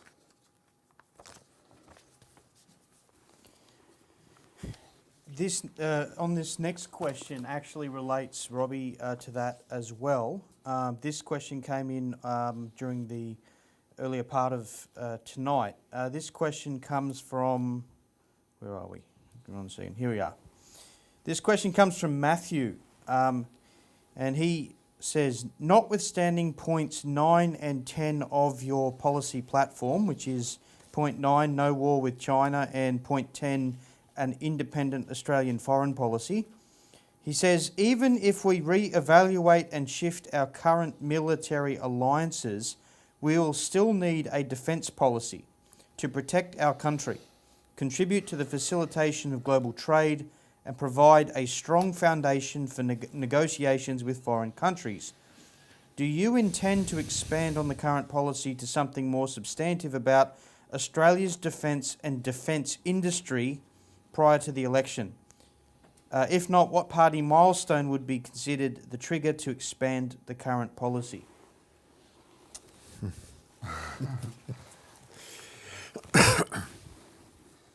Of course we need defence, and our greatest political hero is John Curtin, who was the man who saved Australia in World War II.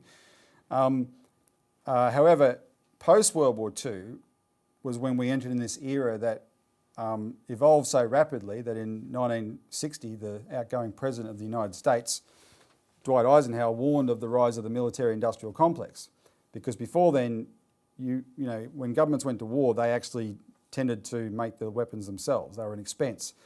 Suddenly, weapons manufacturing became a business. And so I appreciate that we've got Peter Dutton going around Australia bragging about the fact that we're spending $27 billion on defence per year, right? $270 billion over a decade. And what have we, when you evaluate how much of that we actually need, just look at what we've used it for. We have not been invaded by Indonesia, as I was assured we would be when I was a teenager, living in Queensland, which was one of the reasons we were told every Australian should keep their gun because we're going to be invaded by the Indonesians. That hasn't happened. In fact, we live in a region of the world where culturally, people should take stock of this, except for one country, Japan, which now is our ally. These countries don't have a history of invasions, actually.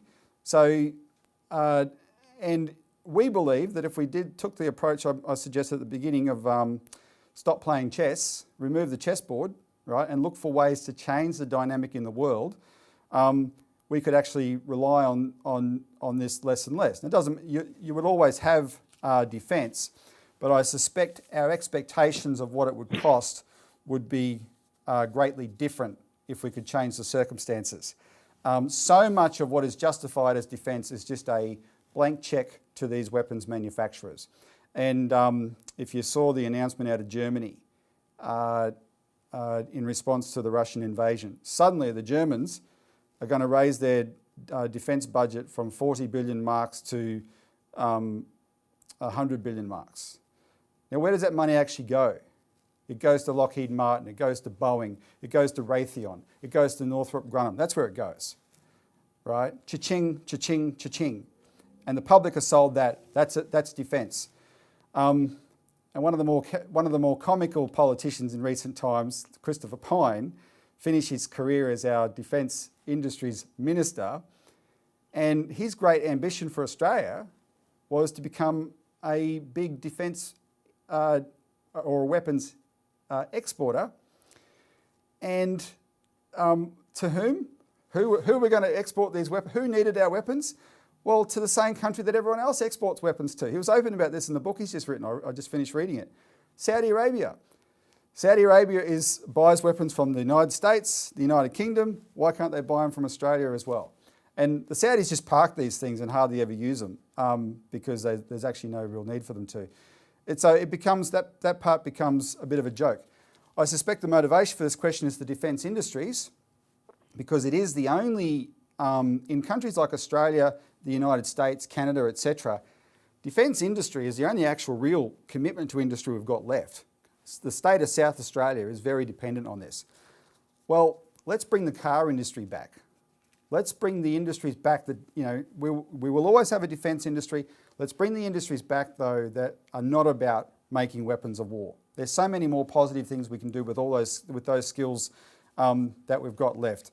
It turned out the way Australia was best equipped for World War II is we had a defence industry sector that was run by a genius named Leighton, a chemical engineer, who what he did was he established for decades, he ran these between World War I and World War II, factories in the cities like Melbourne, etc., that manufactured consumer products and machinery and other things, he would establish an annex on those factories where the Defence Department would develop the high technology required to make weapons, but on a small scale, but in such a way that they trained the workers in the factories into that technology as well. And the whole purpose of it was not to spend a lot of money on defence, but have a capacity that if you ever needed it, you could scale up, which is exactly what we did in World War II. We had the skills were there, the technology was there, all we had to do was scale it up. That was the story of World War II, funded by the Commonwealth Bank. It's a brilliant example of a better way to approach defence spending that is not a payday for the big private weapons manufacturers.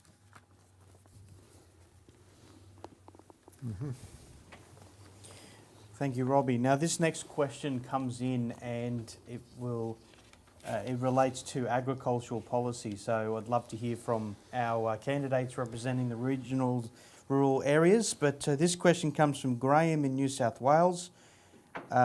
He asks, as a wheat farmer in New South Wales, I have decided not to plant a crop this year, and the same goes for my neighbours. The cost of fuel, fertiliser, machinery, etc. make it simply prohibitive to do so. What will the ACP do to address this?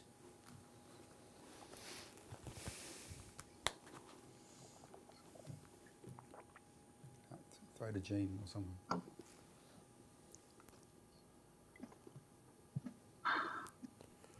Yep, go ahead, Jean. You found your hand. Well, obviously we need to do lots because the present policy is going to lead to most people dying of starvation. And I'm not kidding, because what we've had, and it's the same story all over again, you know, we've got to go back to what Australia actually did when we had the Great Depression, and we had the same problem where it actually costs more to buy a bag than what you got for the whole bag full of wheat. So we got exactly the same phenomena happening again, because we have these policies of free trade, deregulation and privatisation, which have actually transferred the ability to have production into the hands of a looting operation where it's all run by the corporate world. And now we see, you know, we have the destruction with the green policy, you know, not being allowed to clear land, but now the corporate world's taking over farms. They're just clearing everything out of sight. So the only way we can actually have a food supply and guarantee the institution of a family farmer, which of course in a modern society is the best way of actually producing food, and have a lot more regulation into quality. But also the most important thing is to actually have a tariff system and more regulation, so that you can't allow, like the same with all our resources, like as Robbie's just explained with the gas, with literally everything. It's the same problem. This whole market-based system is an absolute fraud. So that's what we need to do, while we've still got a few farmers left. But that's exactly what's happened, unfortunately, this year with the whole collapse of the world's transport system, because we export everything, we import everything, don't have fuel supply. And yeah, you know, we've seen, you know, the cost of fertiliser go from $500 to $1,800 in 6 months. So it's getting to the point where people can't afford to actually grow food anymore. Nevertheless, restock with stock, because it's the same phenomena. So we really got what Lyndon LaRouche warned about, which is this hyperinflationary blowout of our economy.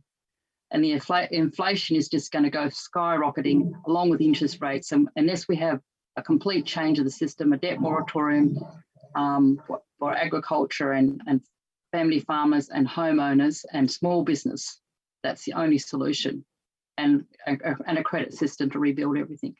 So it's quite simple, really.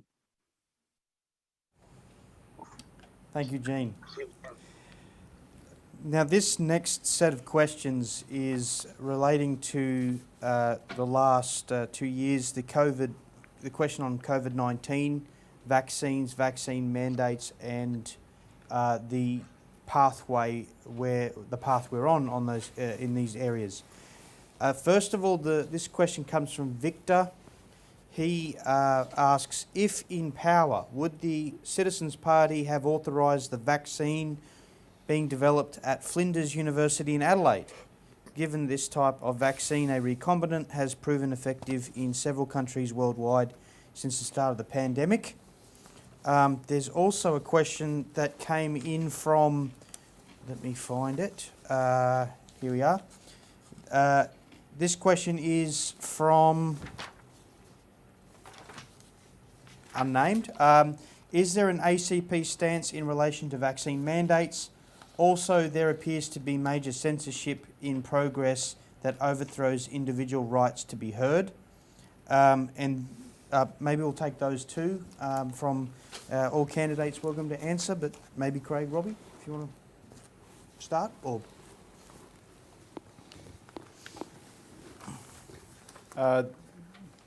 the Citizens Party has deliberately decided not to have a policy, a specific policy on this, except to state a position we've always held, which is that something like vaccines in principle shouldn't be mandated, partly for the reason that if governments take shortcuts with public policy and use something like, we saw the rhetoric, at least at the beginning of the pandemic. Oh, we need to boost up our healthcare resources, but they didn't actually do that. And if you use mandates instead of doing that, instead of, they told us we had to protect the health system, and everyone was up for it. For sure, you want to protect the health system, but this is a health system that had shrunk over relative to the rest of the population over years.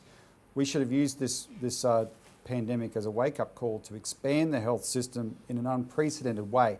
That's our policy, a massive expansion of healthcare resources. And if you use a mandate as a shortcut instead of doing that, then that is a very bad use of mandates.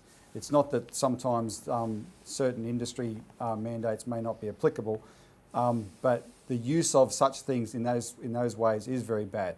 And the risk governments run is, by mandating something, they have to mandate it because there's a lack of trust, and then the resorting to the mandate exacerbates the lack of trust. That's just reality. And we're at this point in the pandemic, and I can tell you, the people who the mandate hasn't worked on, they're not going to get vaccinated. If they haven't been vaccinated by now, they're not going to. So I think that policy, they would claim it's effective, but I think there's a large percentage of Australians to which it's backfired, and a fair amount of damage may have been done in terms of trust in government.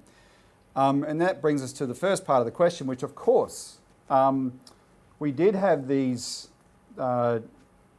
Australian scientists that developed their own vaccine technology based on different platforms, etc. And they did show a lot of promise. The government seemed to be backing the one at the University of Queensland initially, but then they backed away from that. And the gentleman at Flinders University couldn't seem to get any support at all. Now, I understand that may have changed, and so hopefully that has. But that's the sort of thing the government should have got behind in a big way. Parallel to all the work we've done that's somewhat reflected here tonight into the history of national banking in Australia and what happened in the 80s when all these public institutions were taken down, we've long had a view of the takedown of one of the greatest institutions in Australian history, which was CSL, Commonwealth Serum Laboratories. Paul Keating privatised it in the early 1990s, and that went on to be the single most profitable company in the world. Yet for 80 years, after the 1918 pandemic, for 80 years, CSL had been this champion public institution that made Australia's vaccines. And when the public was taking its vaccines, there was never any question about a profit motive. Was there a conflict of interest in the government pushing this vaccine, because they weren't making money out of it, right? And that question of conflicts of interest, unfortunately, is a very damaging one if you want trust in the system.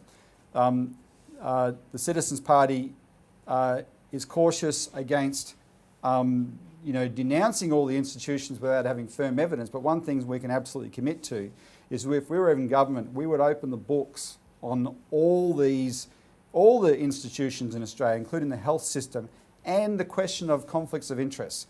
How private corporations, and they're not illegitimate just because they're private corporations, but if there's any undue influence they have on the system because of their corporate power, that shouldn't be there. It needs to be known about. It needs to be eradicated from the system, right? And the Citizen Party would absolutely do that. So the public could once again have a lot more confidence in the way this area this has been a very controversial area. You need to get the confidence back, and a big part of that is going to be more transparency. So we're definitely committed to that. Yeah, Jeff, over to you.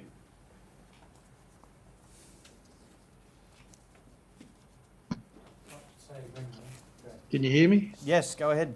Yeah, I just want to go back to that farmer that was on before in his question. Carl Wilkin is the man responsible for the golden era of agriculture in America from 1941 to 1952. And it was through parity pricing. I was wondering, and that is in point 13 of our 15 points. I was just wondering if there might be anyone down there that could comment on the parity pricing and how it works. I think it covered 100% of the cost reduction. Yep.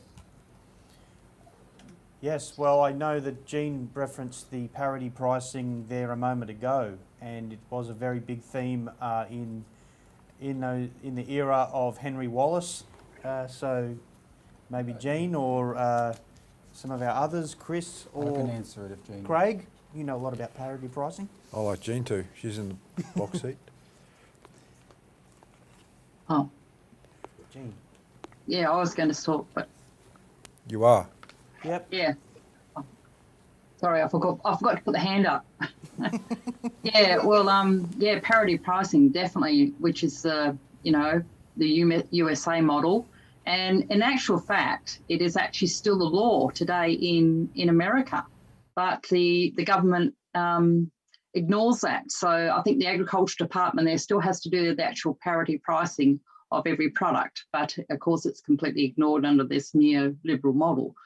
But yeah, that's, and when you think about it, as a society as a whole, why is it that the people that produce the food have to take what everybody else thinks they need, rather than, everybody else in society is not going to, invest in manufacturing and then, go and sell all their products for less the cost of production. But unfortunately, that's actually what's been going on in agriculture, particularly with, this new philosophy of comparative advantage, which is insane, where, well, some parts of the world can make this and some parts of the world can make that. But, it's a question of sovereignty of the nation state. And, of course, food production is fundamental to the success of society and the quality of food, which, of course, is another big issue that we have today, where we have, huge big grain cartels and food producers, and particularly in the meat industry, where they're very clever. They make the farmer produce a perfect product, but then by the time it gets to the dinner plate, it's been totally ruined, because the quality is not, you're not paid to produce quality, you're only produced to pay quantity, and of course that's undermines the whole idea of actually having a decent food supply. It's very interesting because the country of Germany has, I can't remember the year, I think it was in the 1700s, but they've got this policy in all, anything that's consumed by a human being can't contain anything foreign in it. Everything has to be pure, whether like their wines and everything. Which is really important because, a lot of the health, you see the health today of Western nations, and particularly where their diets have become extremely poor, and due to, having a huge amount of the population in living in very low social levels, they can't afford to buy, proper food. And particularly today, meat prices and and then, we've completely lost the institution of our dairy farmers in Australia, which we, the Citizens Party has been fighting for that for decades, because we're down to, virtually having no dairy farmers anymore. And in actual fact, most of the milk that's sold on the shelf today in Australia is actually powdered milk bought in, and it's been reconstructed. So, yeah, this parity pricing should be the basis of all agriculture on the whole planet, because that's one of the most fundamental parts of your economy, of course. To add quickly to that, we do have a document here that if people are interested in that subject, they can contact us for a copy that does explain how the American parity price system did work. It was called the golden era of agriculture. It was from World War II and it lasted into the 1950s. And it was a boom time for farmers in the United States. And in fact, one of the reasons that the United States government stopped abiding by it, and the mechanism was you got paid, you were guaranteed cost of production at a minimum. There was a floor, right? Your cost of production was guaranteed. The banking lobby was one of the lobbies that lobbied against it being applied anymore. And the reason why is because in that decade or so when it was in place, farmers in America started borrowing less from the banks. Recording in progress. They didn't need to. They were actually making enough income that they were reliant less on the banks. And of course, if you look at farming now, it's just a vassal-serf relationship with the banks. In Australia, one of the elements of the picture here is of course we have the Coles-Woolworths duopoly as well, and that is a huge problem. It's the most concentrated retail duopoly on the planet. It's the product of a pernicious policy that laughingly is called competition policy, which since it's been in place has resulted in fewer competitors. So you've got the Coles-Woolies duopoly. We have to break that as well, and then producers will get a fairer deal from the retailers. Thanks, Jean and Robbie. This next question's a quick one, and then we are fast getting towards the end of tonight's Q&A session. Rest assured there are lots and lots more questions to come, and we'll get to all your questions. So keep sending them in, even though this event's about to get to the end. This next quick question, and then a set of final questions. This is from Chris. Chris asks, what do you think of Julian Assange being currently imprisoned in the UK and the attempt to extradite him to the US? Please can you give some advocacy for the release of Julian Assange? That's from Raphael. So candidates want to comment on the Assange question. Just to be quick here, Glenn, I want to make the point that he's in our plotting platform, as an example of the sort of policies we have to overturn. This is an absolute travesty. He didn't do anything wrong, but he did expose the criminality of the US government and what they're up to, and for that he's been persecuted, and they're basically looking at throwing away the key that he dies in prison.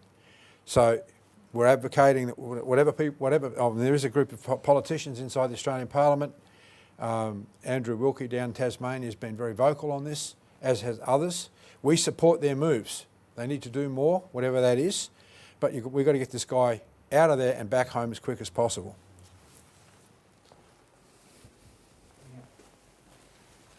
And our final questions for this evening.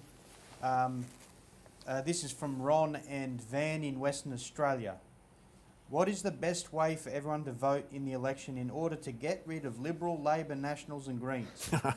We need to have over 50% of both the upper and lower houses in the hands of parties other than the usual four parties. This way we'll get proper change. So we need to know where our preference is going from the ACP and the best way we can vote above, below the line as required to get rid of these guys. Keep up the good work. And Raylene wants to know, do you have any political material, policy briefs and how to votes that I can give out and promote? All right, okay. Yes, we do have heaps of material, Raylene. Please call in and ask for it. Talk to some of our organisers here, participate in our campaigns, get to know your local Senate candidates, and hopefully, or maybe you might be in Alexis's seat of Wollongong, or Ryan's seat of Chisholm, I don't know where you are. As far as getting rid of the major parties, the first thing you just got to start with supporting us. Our preferences will flow where they'll do the most damage to the major parties. That's a promise. In terms of lower house, that's worked out on a seat-by-seat basis. In the Senate, it won't be to Scott Morrison, I can guarantee that. Okay?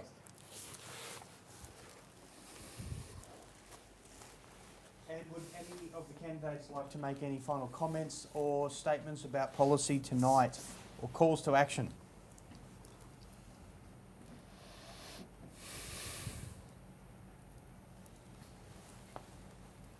No? All right. Well, that's a wrap then. I want to...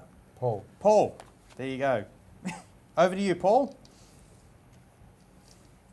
I've only got one thing to say about who you vote for. My mother's asked that question. If there's not a Citizen Party person around, my basic advisor, don't vote for the major parties. Try and find the least crazy independent and vote for them. Because if you don't give the vote to the major parties, they'll start to realise they're losing support, and then may start adopting policies that will actually work.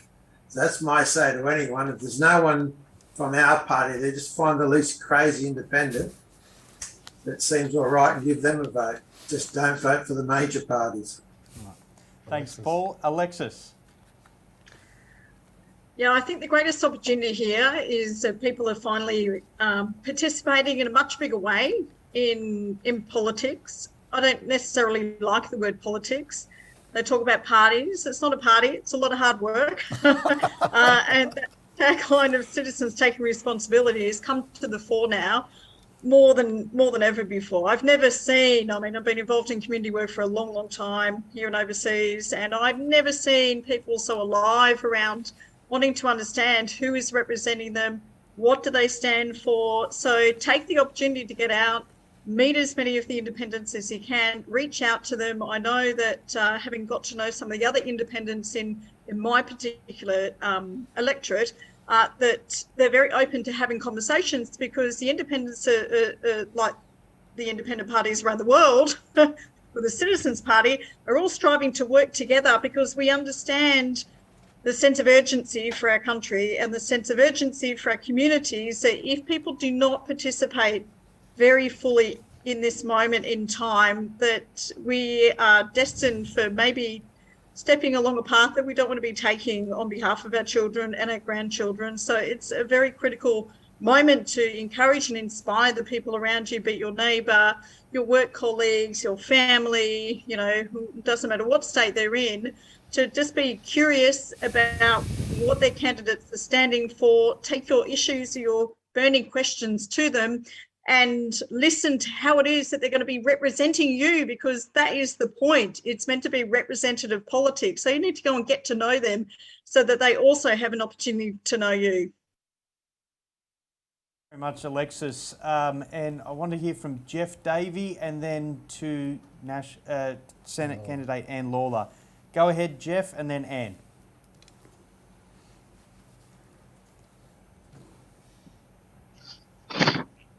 You hear me all right? Yes. Yeah, all right. I just want to, again, read a short little thing out here and make a comment.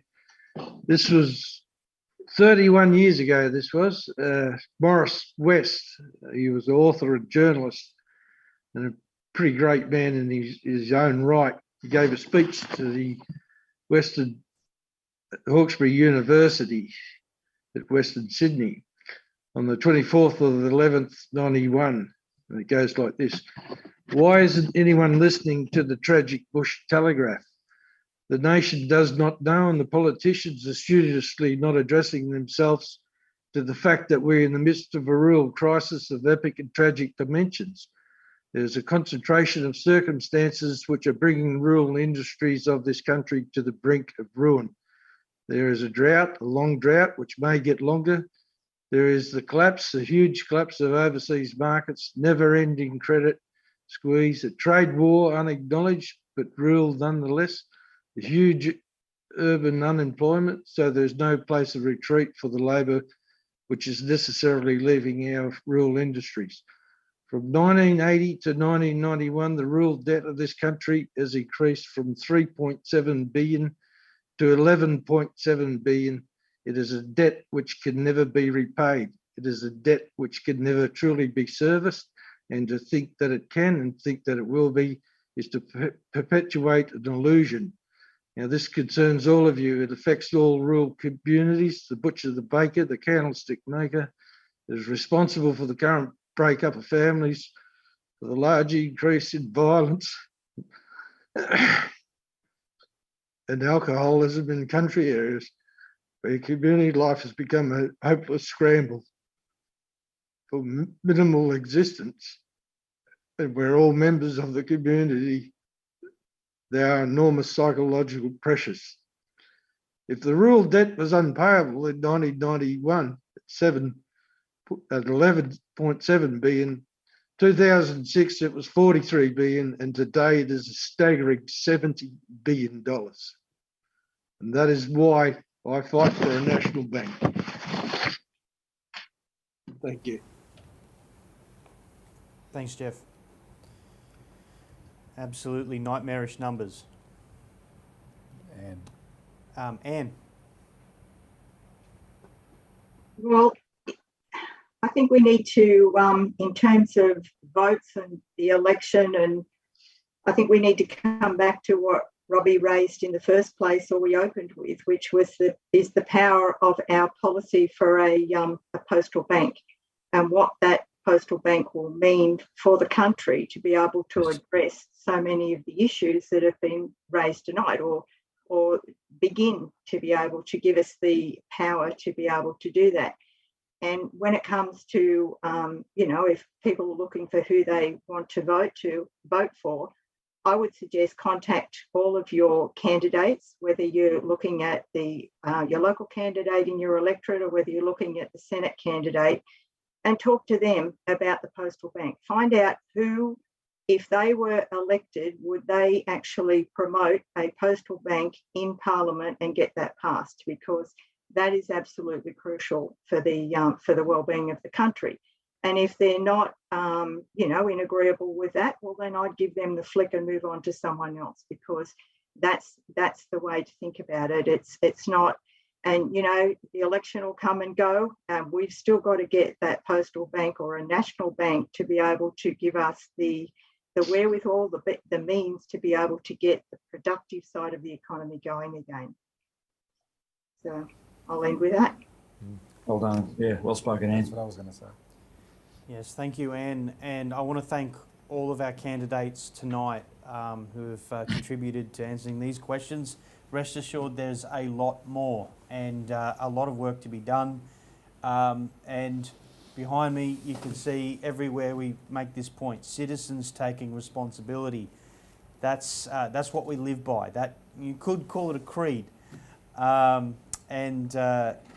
It means what Anne said, contacting your candidates, your local independents, your local politicians, and engaging with them, not just up to the election, beyond the election. Help our candidates to get this message spreading of an optimistic solution to the nation and the world's problems. It starts with that. So for those questions we haven't answered tonight, we will have another forum like this, and we will get to your questions and we will answer them. Keep sending them through. I want to encourage everyone, jump on our website, citizensparty.org.au. You'll find there a wealth of information, background information, articles, policy platform, the 15 points, which elaborated further than some of the answers tonight. Thank you for joining us, and tune in for these in a couple of weeks. And thank you to the candidates again.